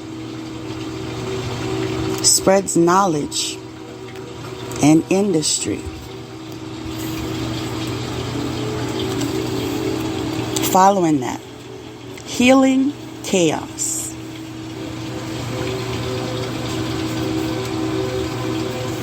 Hidden truths.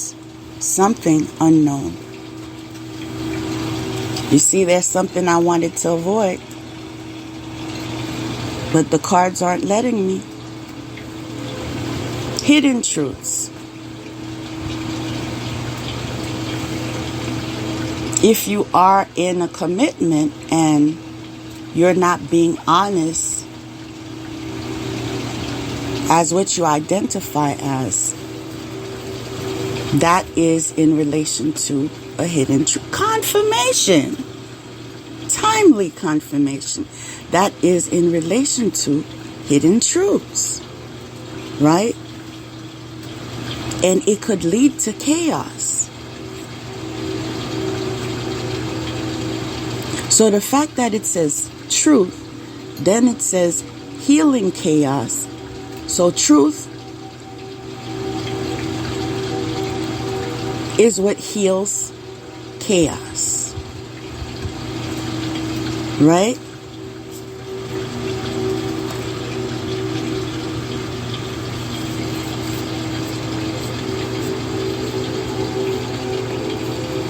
It's a new day.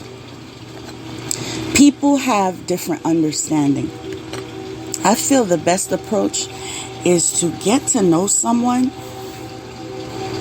before you marry them, right? And get to know if they're compatible enough. What can you share with that person? Don't act if you're not an actor and you're not at work. It's important to be yourself.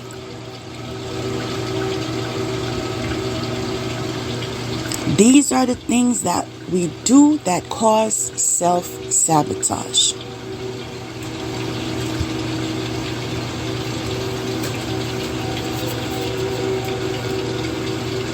Wow. Next card is Judgment.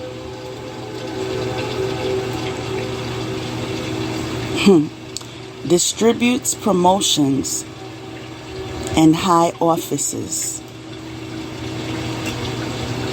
Causes one to be liked. See, when compatibility arrives, and let's make it straight here, like, I don't like to bring confusion into anything I share, so I like to share details. So what I say doesn't get misconstrued.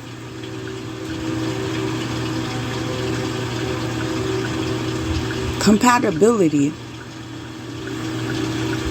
obviously, is not just referring to your sex life, all right?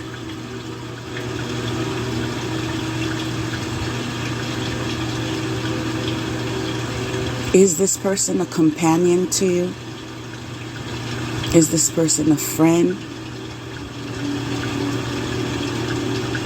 Can you be vulnerable with this person?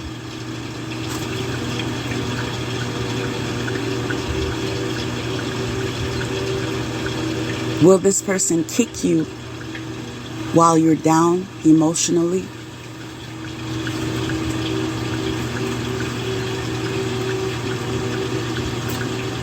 Does this person stab you with a knife? Just using words?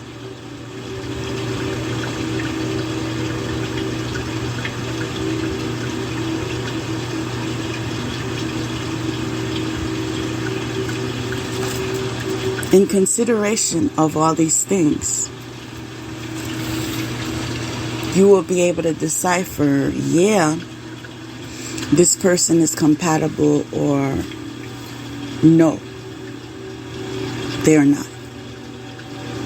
They are abusive.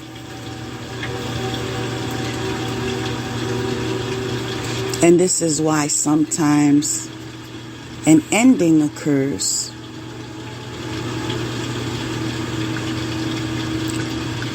And I think this word promotions can be interpreted as how a person can change from one relationship to the other relationship just because of the appreciation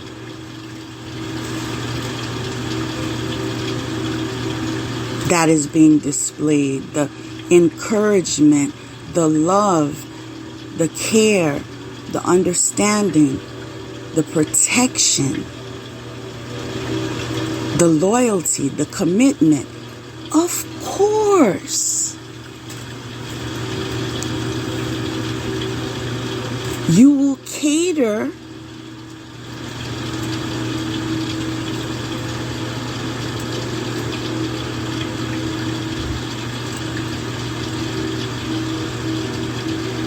to the individual,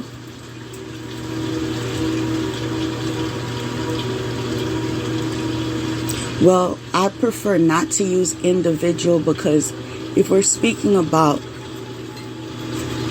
relationships, I'm hoping it would be with a partner, not a side chick. But that person that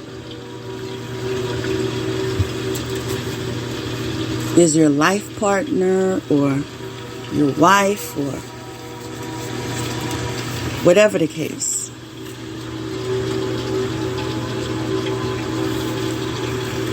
may appear to change a lot from one relationship to another after a divorce. But how is she being treated in her new relationship? How much support is she receiving?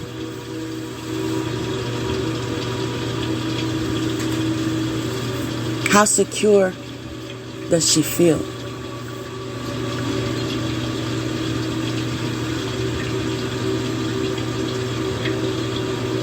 Is he a provider? Is he a protector?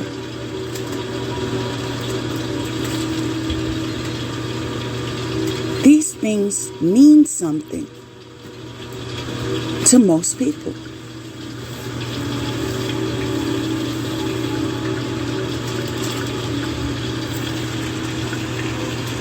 Most feminine energies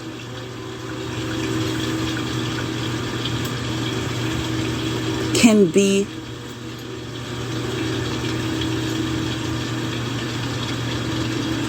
a submissive team player. Please understand what I said. I didn't just say submissive. I said a submissive team player when they are treated correctly. But when you are faulty and you expect her to treat you like the King of Kings,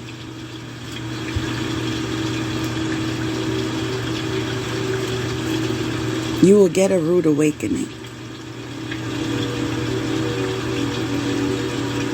You know why?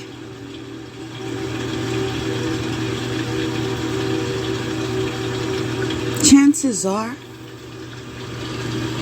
there was a man before you, and I didn't even say after. I said a man before you that treated her better than you.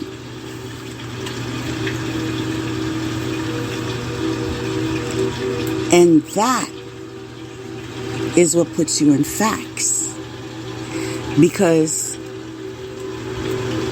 if she's experienced better than you, she knows there's better than you. So why fuss about you? Think about it.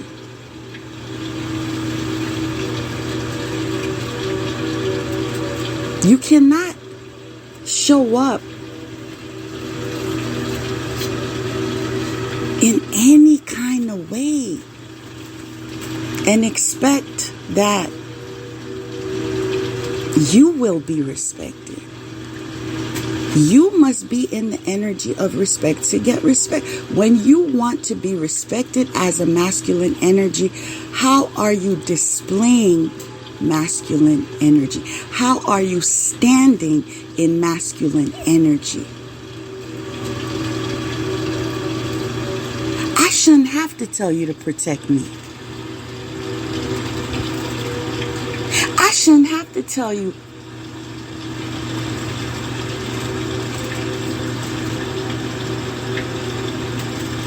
not to just be nonchalant when you hear people disrespecting me. None of that. That's a given.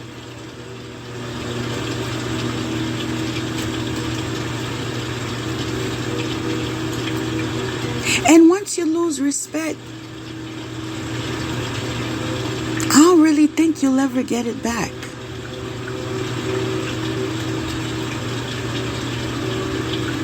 There will always be a reserve because you already showed yourself.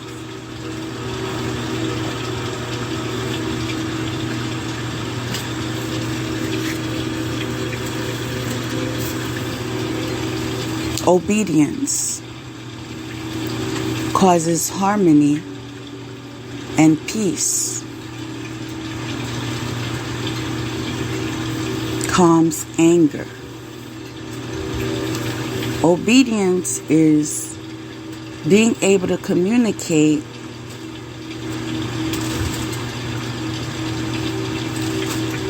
I would prefer things this way.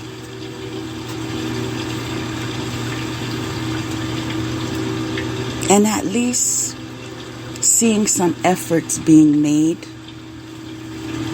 And if not, if no efforts are being made and you feel like you're struggling,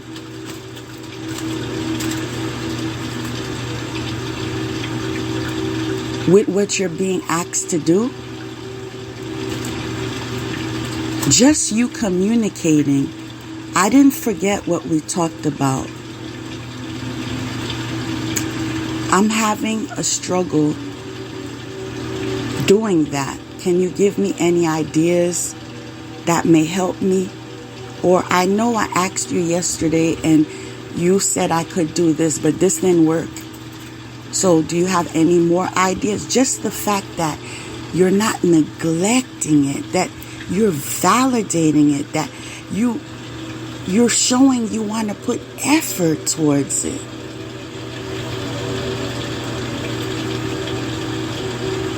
Carries you a long way.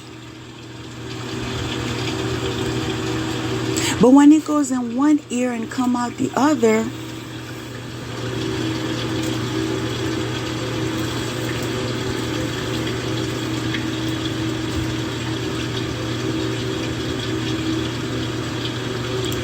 that person begins to view you more as other rather than lover.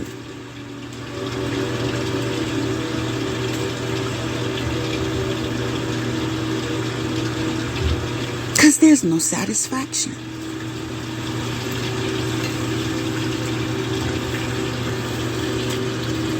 The next card is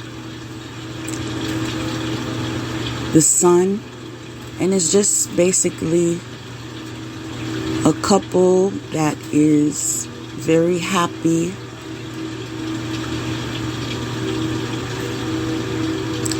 and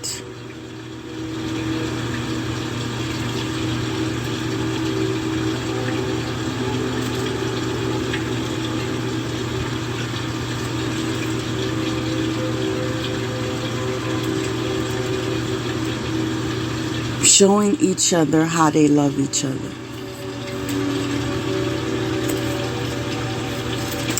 Next card is healing family issues. Your love life benefits as you forgive your parents. And this is suggesting that a lot of your issues are related to your inner child and the family you was raised in. And if you were to take the time to receive proper healing,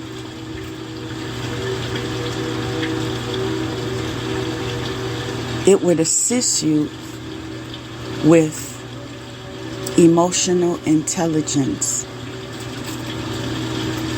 And it would help you to identify toxic behavior from healthy behavior. And enable you to set boundaries and enforce them. To not engage in people pleasing. Next card is Life without you is hopeless, dark, depressing. I miss your light. That's an afterthought when it's too late. Following that, Tanit, pleasure. This is giving me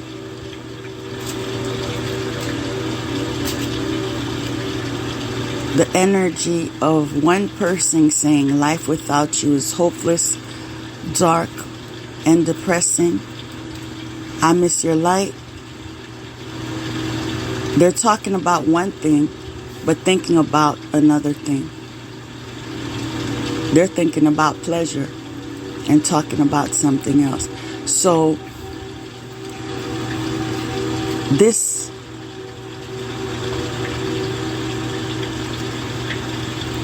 will not assist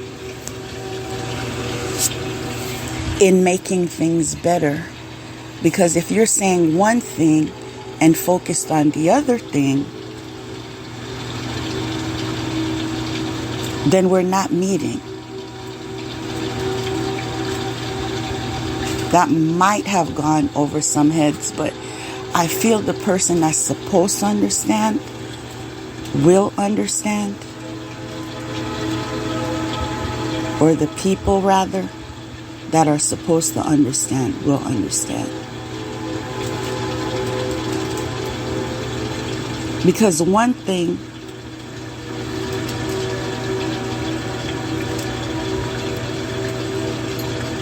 is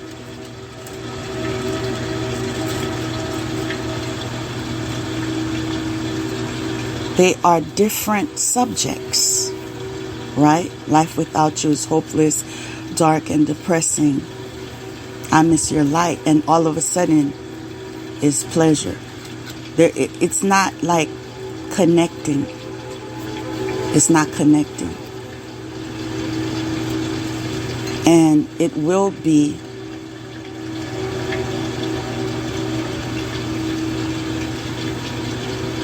like as you relate with others, or as you relate with your partner, I should say, they will recognize the fact that you're saying one thing but you are focused on another. Whether it's through your nonverbal communication or just the energy you bring.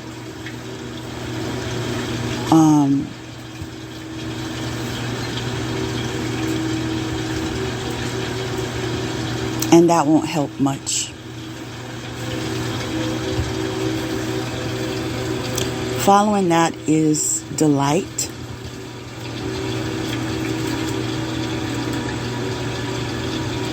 So pleasure, delight. Then the next card is historical connections and purpose. And that's telling me that in this connection,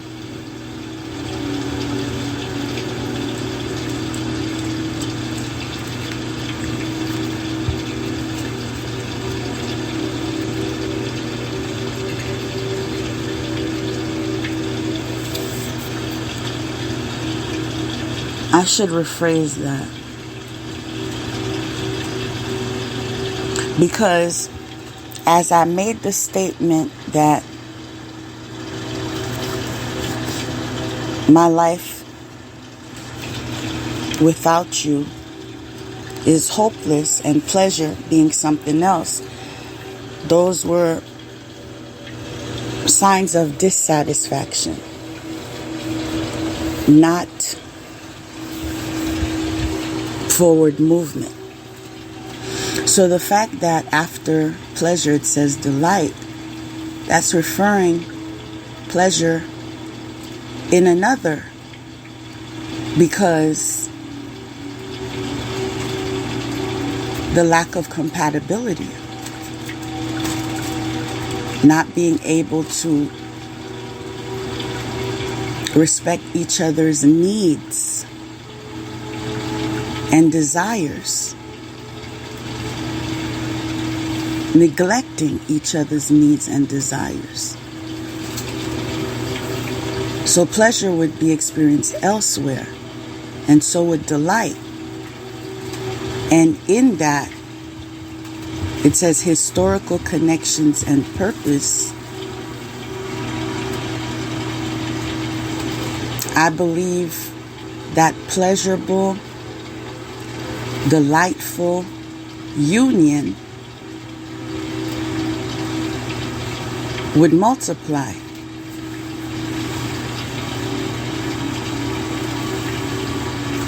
With a purpose. So that divine union would occur, and a connection would be made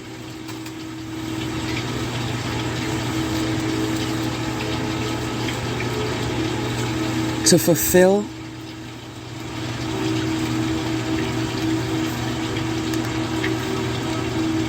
part of their soul purpose. I say part because obviously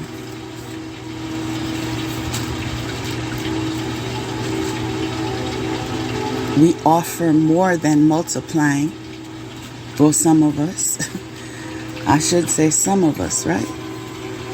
That's what we're witnessing. But yeah.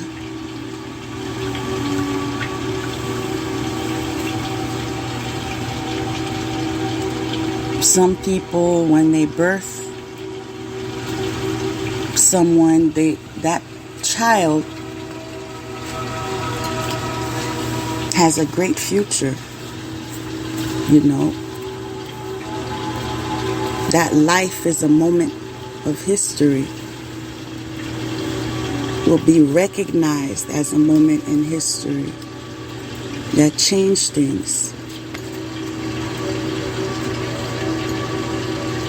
progressively. Next card is provides liberation and illumination.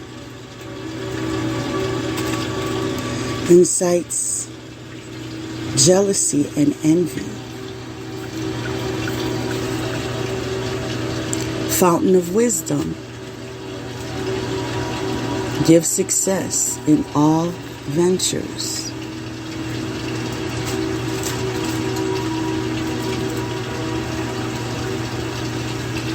I should say the card that says provides liberation and illumination, incites jealousy and envy, is also the death card.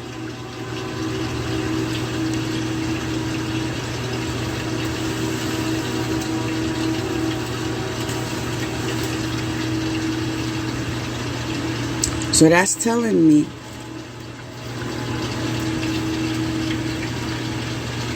death in a connection, right?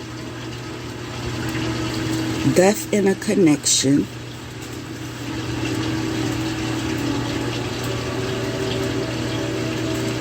due to illumination that granted liberation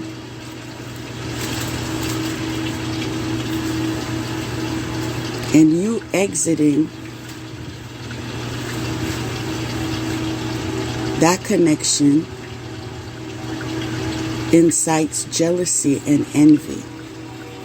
Why? Because you're free to fly. And I'm referring to co-creating your life. Walking into your destiny. What God has for you. If you follow the clues. Follow your intuition. Follow God's wisdom.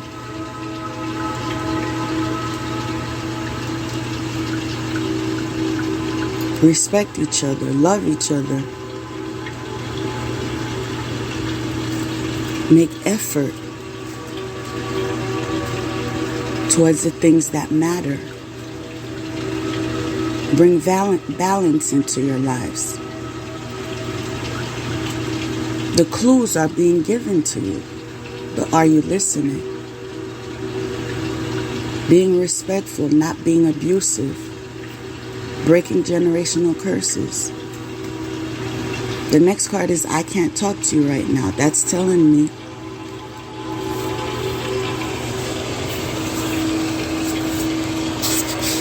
there is a connection that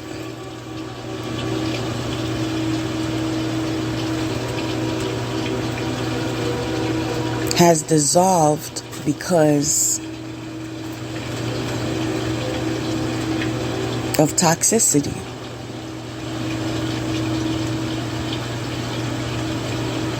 And one person in the relationship, one partner in the relationship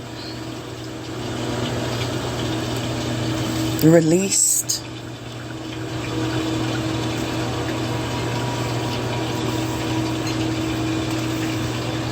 old patterns of thinking.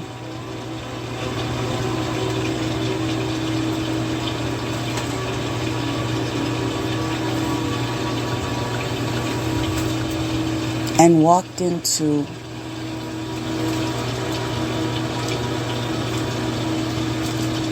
enlightenment.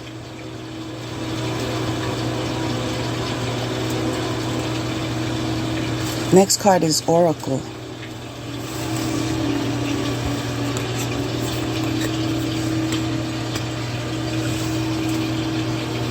That's definitely on a spiritual path.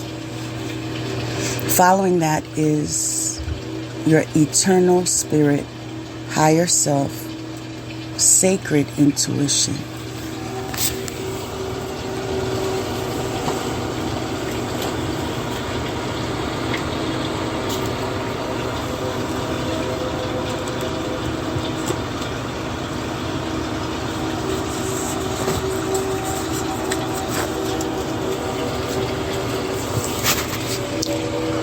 The Tower. Promoter of discord, war, arguments, and falsehood. Gives generous responses.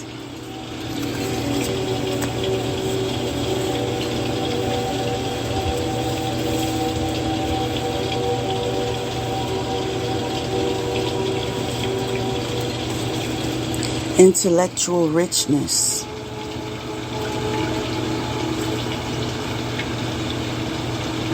Protects fertility of women.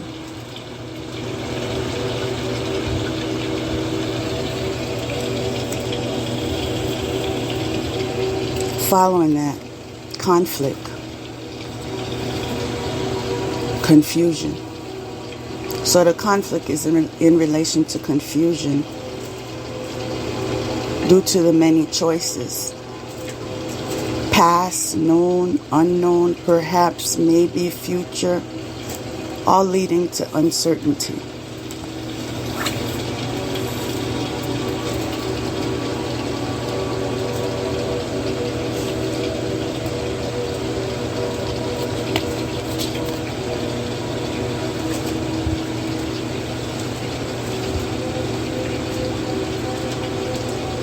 Interesting.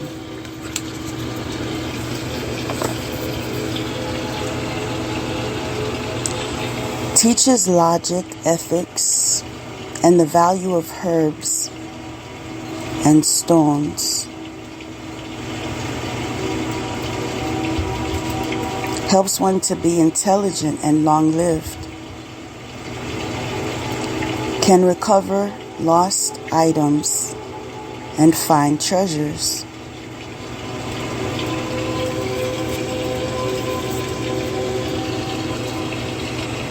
Divine grace cures rage and pestilence.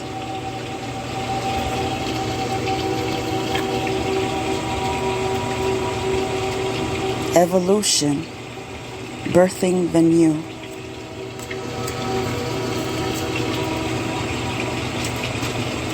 The law of emergent evolution. Make a new declaration for your life. So you're emerging the new by making a new declaration for your life.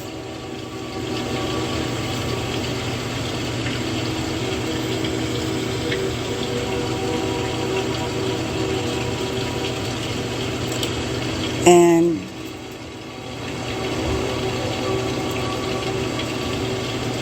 I'm feeling as if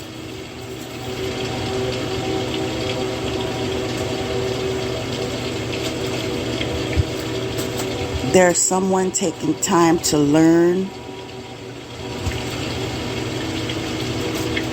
about logic, ethics,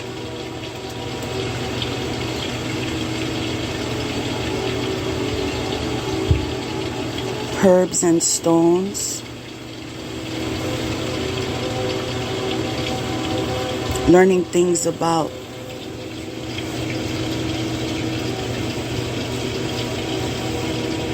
learning things that would increase his or her intelligence.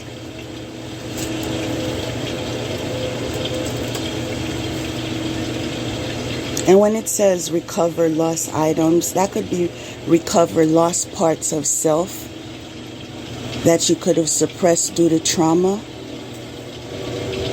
and find treasures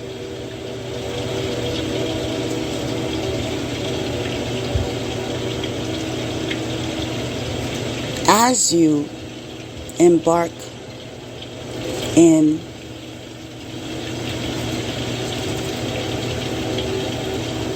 walking into your highest potential. You attract that type of energy, and that's definitely a treasure.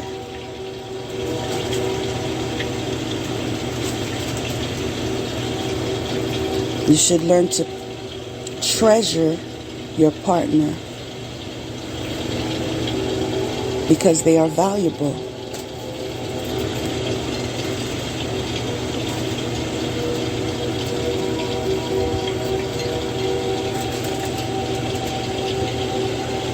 So birthing the new, you birth the new by making declarations for your life. What do you want to change? How are things going to go from now? What are you detaching from?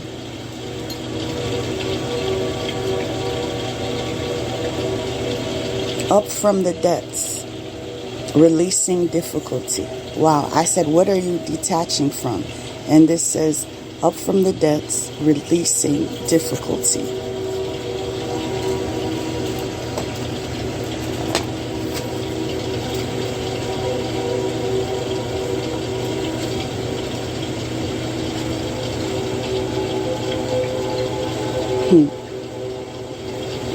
Understands the tongues of animals. Uncovers treasures hidden by magicians. Still, we're hearing about treasures. Reconciles friends and enemies. And I find this interesting because it's 10 of Pentacles. Financial increase always attracts friends and enemies.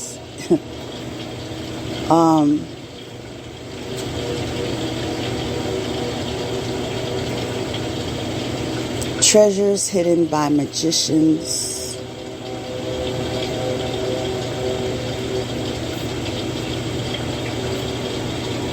That could be in relation to knowledge as well.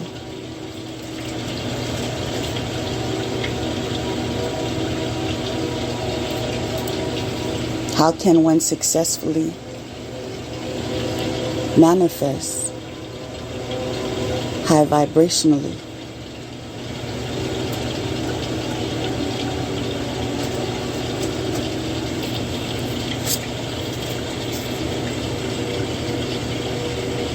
Divine power. guards against mental troubles.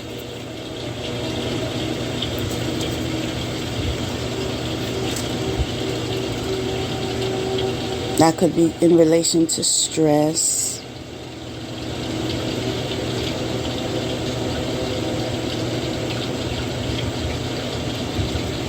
It could also be in relation to psychic attacks being made.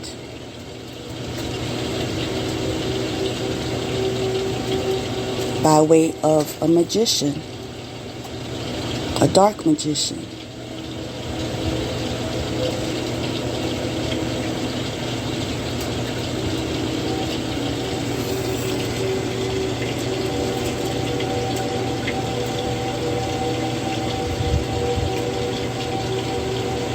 I think there's more to it when it says uncovers treasures hidden by magician.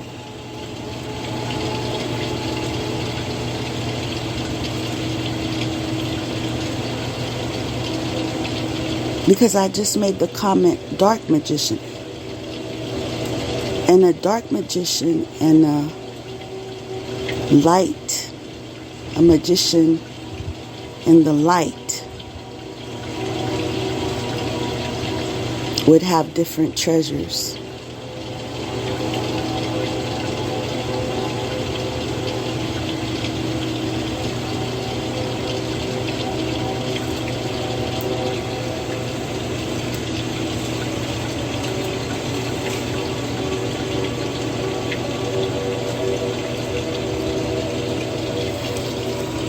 But the energy, the magician in the light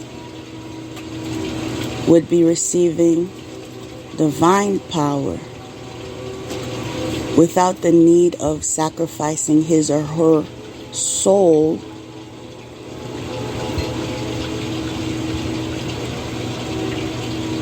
by requesting favors from demonic powers.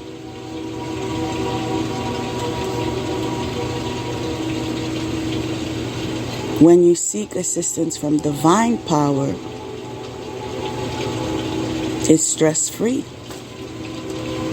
No fear. No debt. No mental troubles.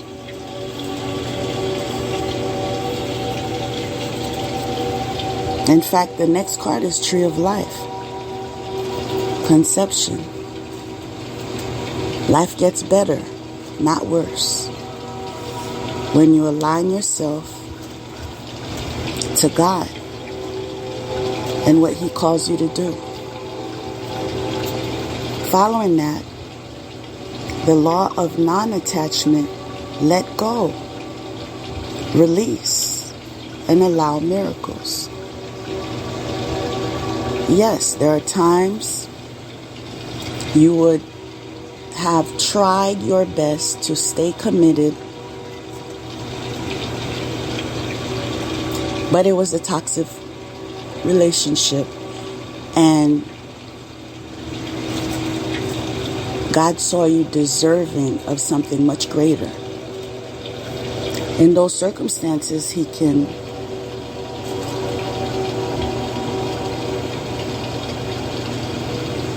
order you to release, to let go and release. And when you do,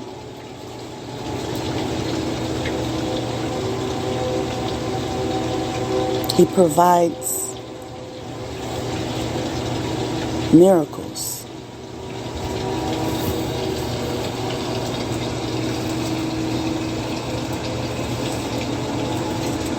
I like how the tree came about twice in this pile, because the next card is Family Tree, Expansion, Legacy.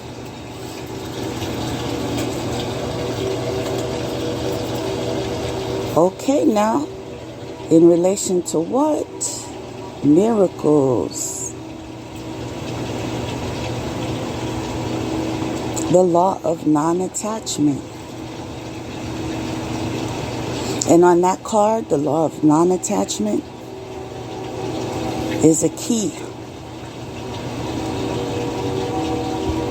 That's the key to follow God. That's the key to be in the will of God.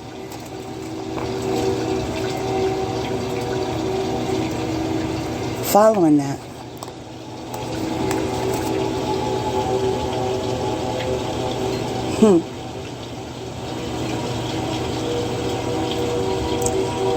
Eight of Swords kills by drowning and can sink ships, controls the seas and the winds.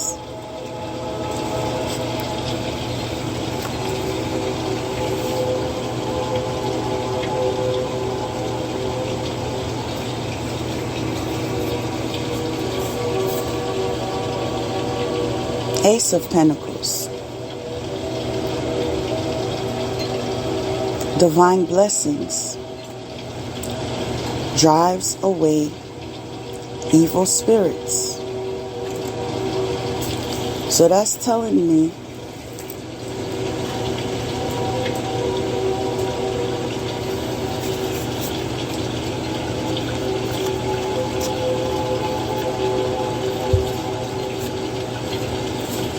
that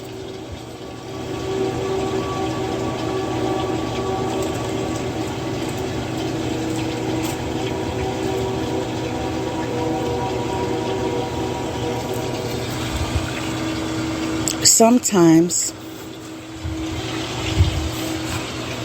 we are called to drown and sink ships.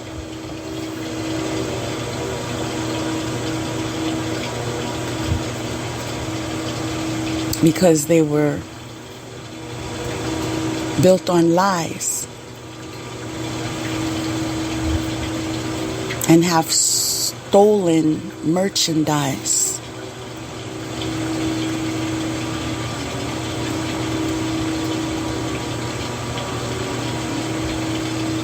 That are not pleasing in God's eyes.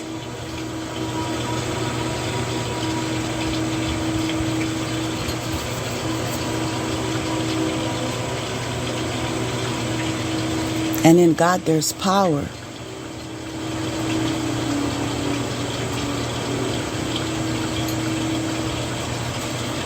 Even when they expect you to drown in the sea, you swim.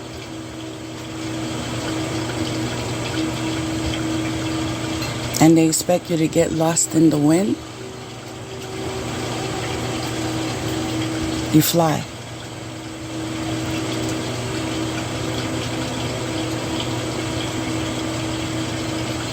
You can show up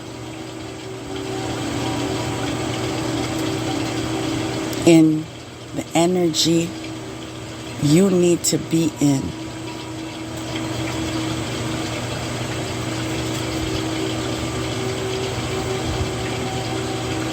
When it is for a righteous cause.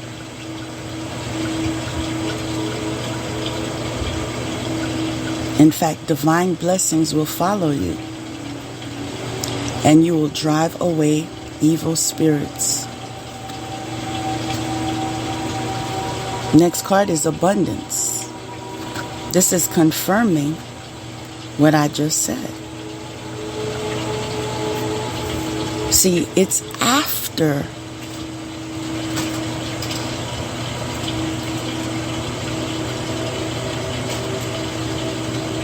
kills by drowning and can sink ships. And when I interpret that from the symbolism, drowning could be exposing, and the exposure led to crocodile tears. And so they could be drowning in crocodile tears. right? Because they got caught. Not because they feel it's wrong. In fact, they feel it's just. They feel they didn't do anything wrong. Confirmation.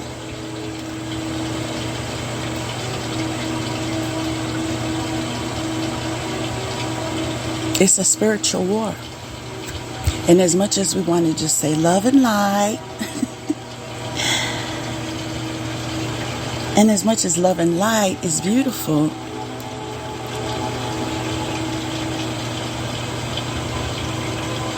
there comes a time to stand up.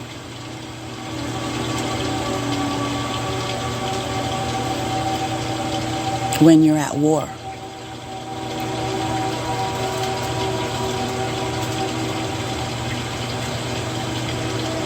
And you have to assist your team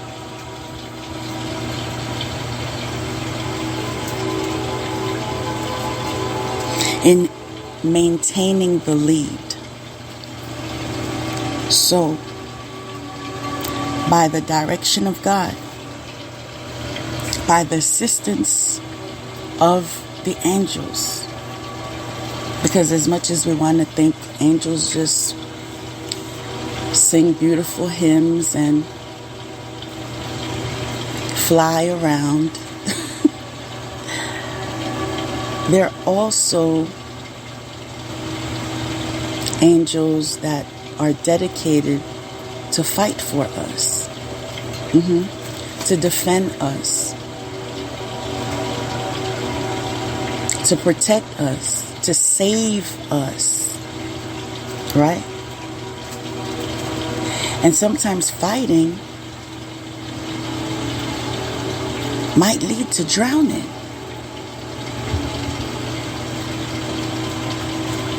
I'm hearing especially those that utilize water magic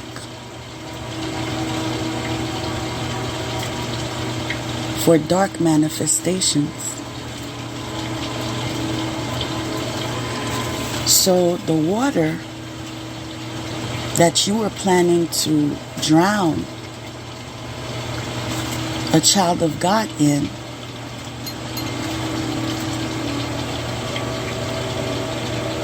turned out to be your water as you experience a back to sender.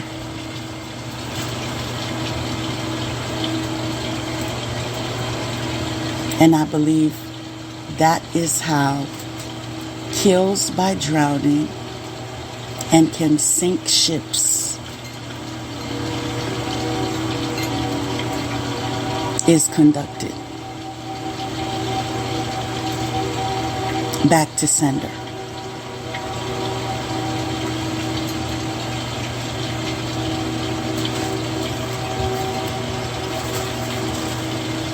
So the next card is abundance. Following that is the law of polarity. The moment that you judge anything as good or bad, you set the universe into motion.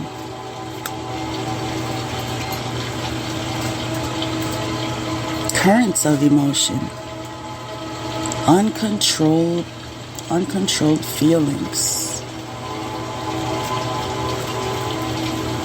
And the uncontrolled feelings, again, are in relation to getting caught, having to serve karma,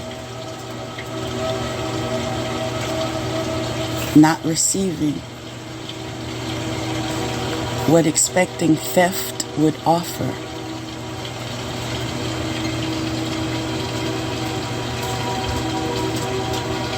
Not succeeding while using evil spirits.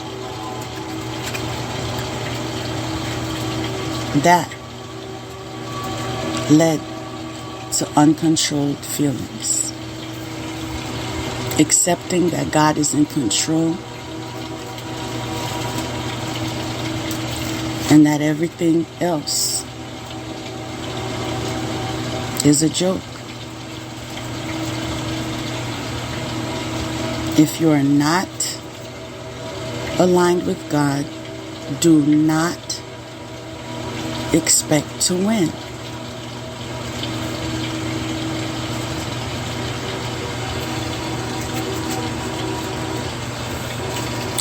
Now, this next pile is very interesting because the card came in reverse. And it's the Hierophant. It says teaches astrology, the virtues of the stars, and the houses of the planets and how to understand them. Transforms men with dignities. Finds favor with friends and foes. But it's in reverse. So that's telling me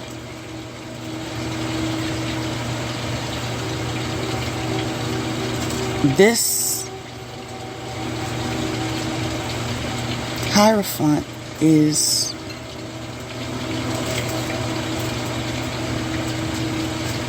low vibrational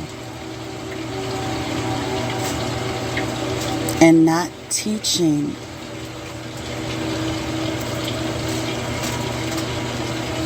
what is aligned to God's will. Teaching falsehood. Following that is Knight of Wands. Protection prevents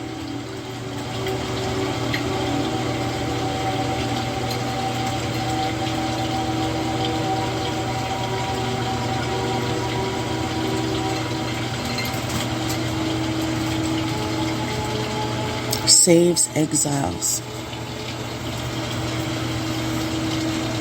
So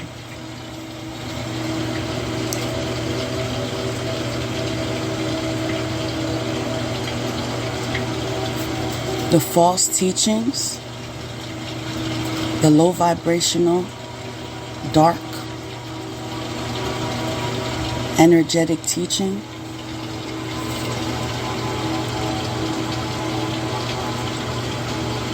those of the light are protected from that.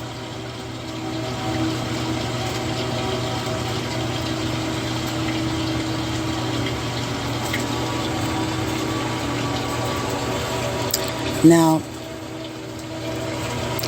the following cards are very, very interesting because I'm gonna try to be politically correct here, because I see the person's name,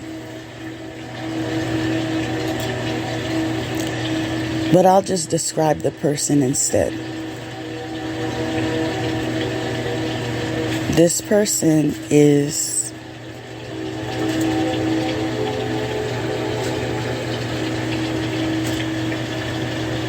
a baby mama. There's no other way to put it, right?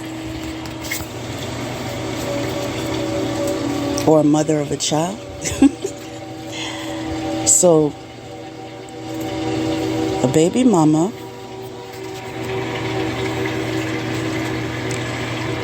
and the fact that the following card is kitchen. Following kitchen is living room. Then revolver.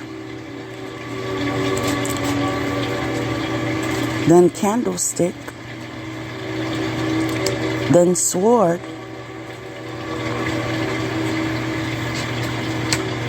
Then I understand you better now.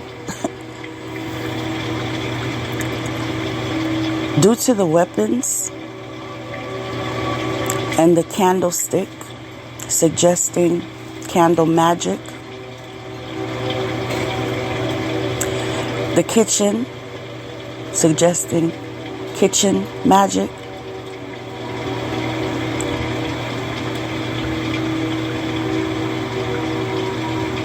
I'm hearing some disgusting things about food being delivered.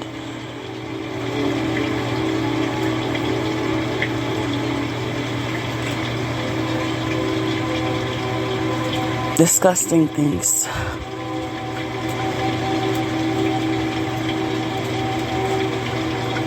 So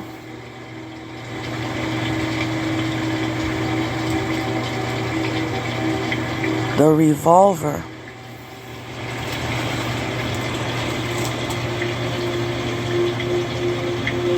the sword, the candlestick, the kitchen, and living room is telling me that someone's not safe, okay? Someone's life is at risk. And the card says baby mama. So the baby mama is in that mindset. She is in the mindset to use a revolver, a sword, or a knife that could be found in the kitchen. Now, because the living room and revolver, could there be a gun in the living room, hidden somewhere in the living room? Right? Something you may want to look into. And of course, low vibrational magic with the candlestick. I really don't think that these cards should be ignored at all. Mainly because it's identifying who. And the weapons are deadly. Right? God does give us warnings, but do we listen? Do we listen?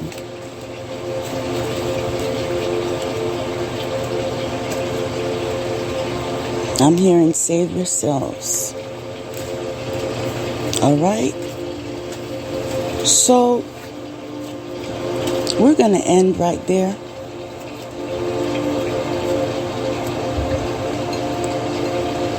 It's a lot to process. And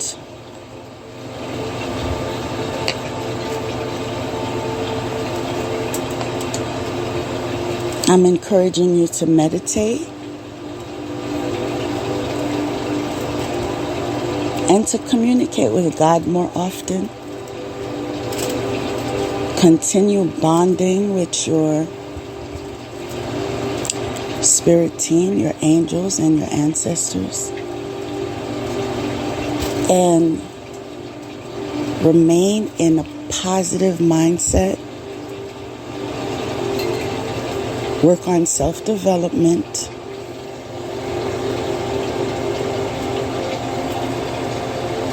I also want to say love yourself. If you forget everything else that I shared today, do me a favor and remember to love yourself. And with that, I'll close. Peace to you all.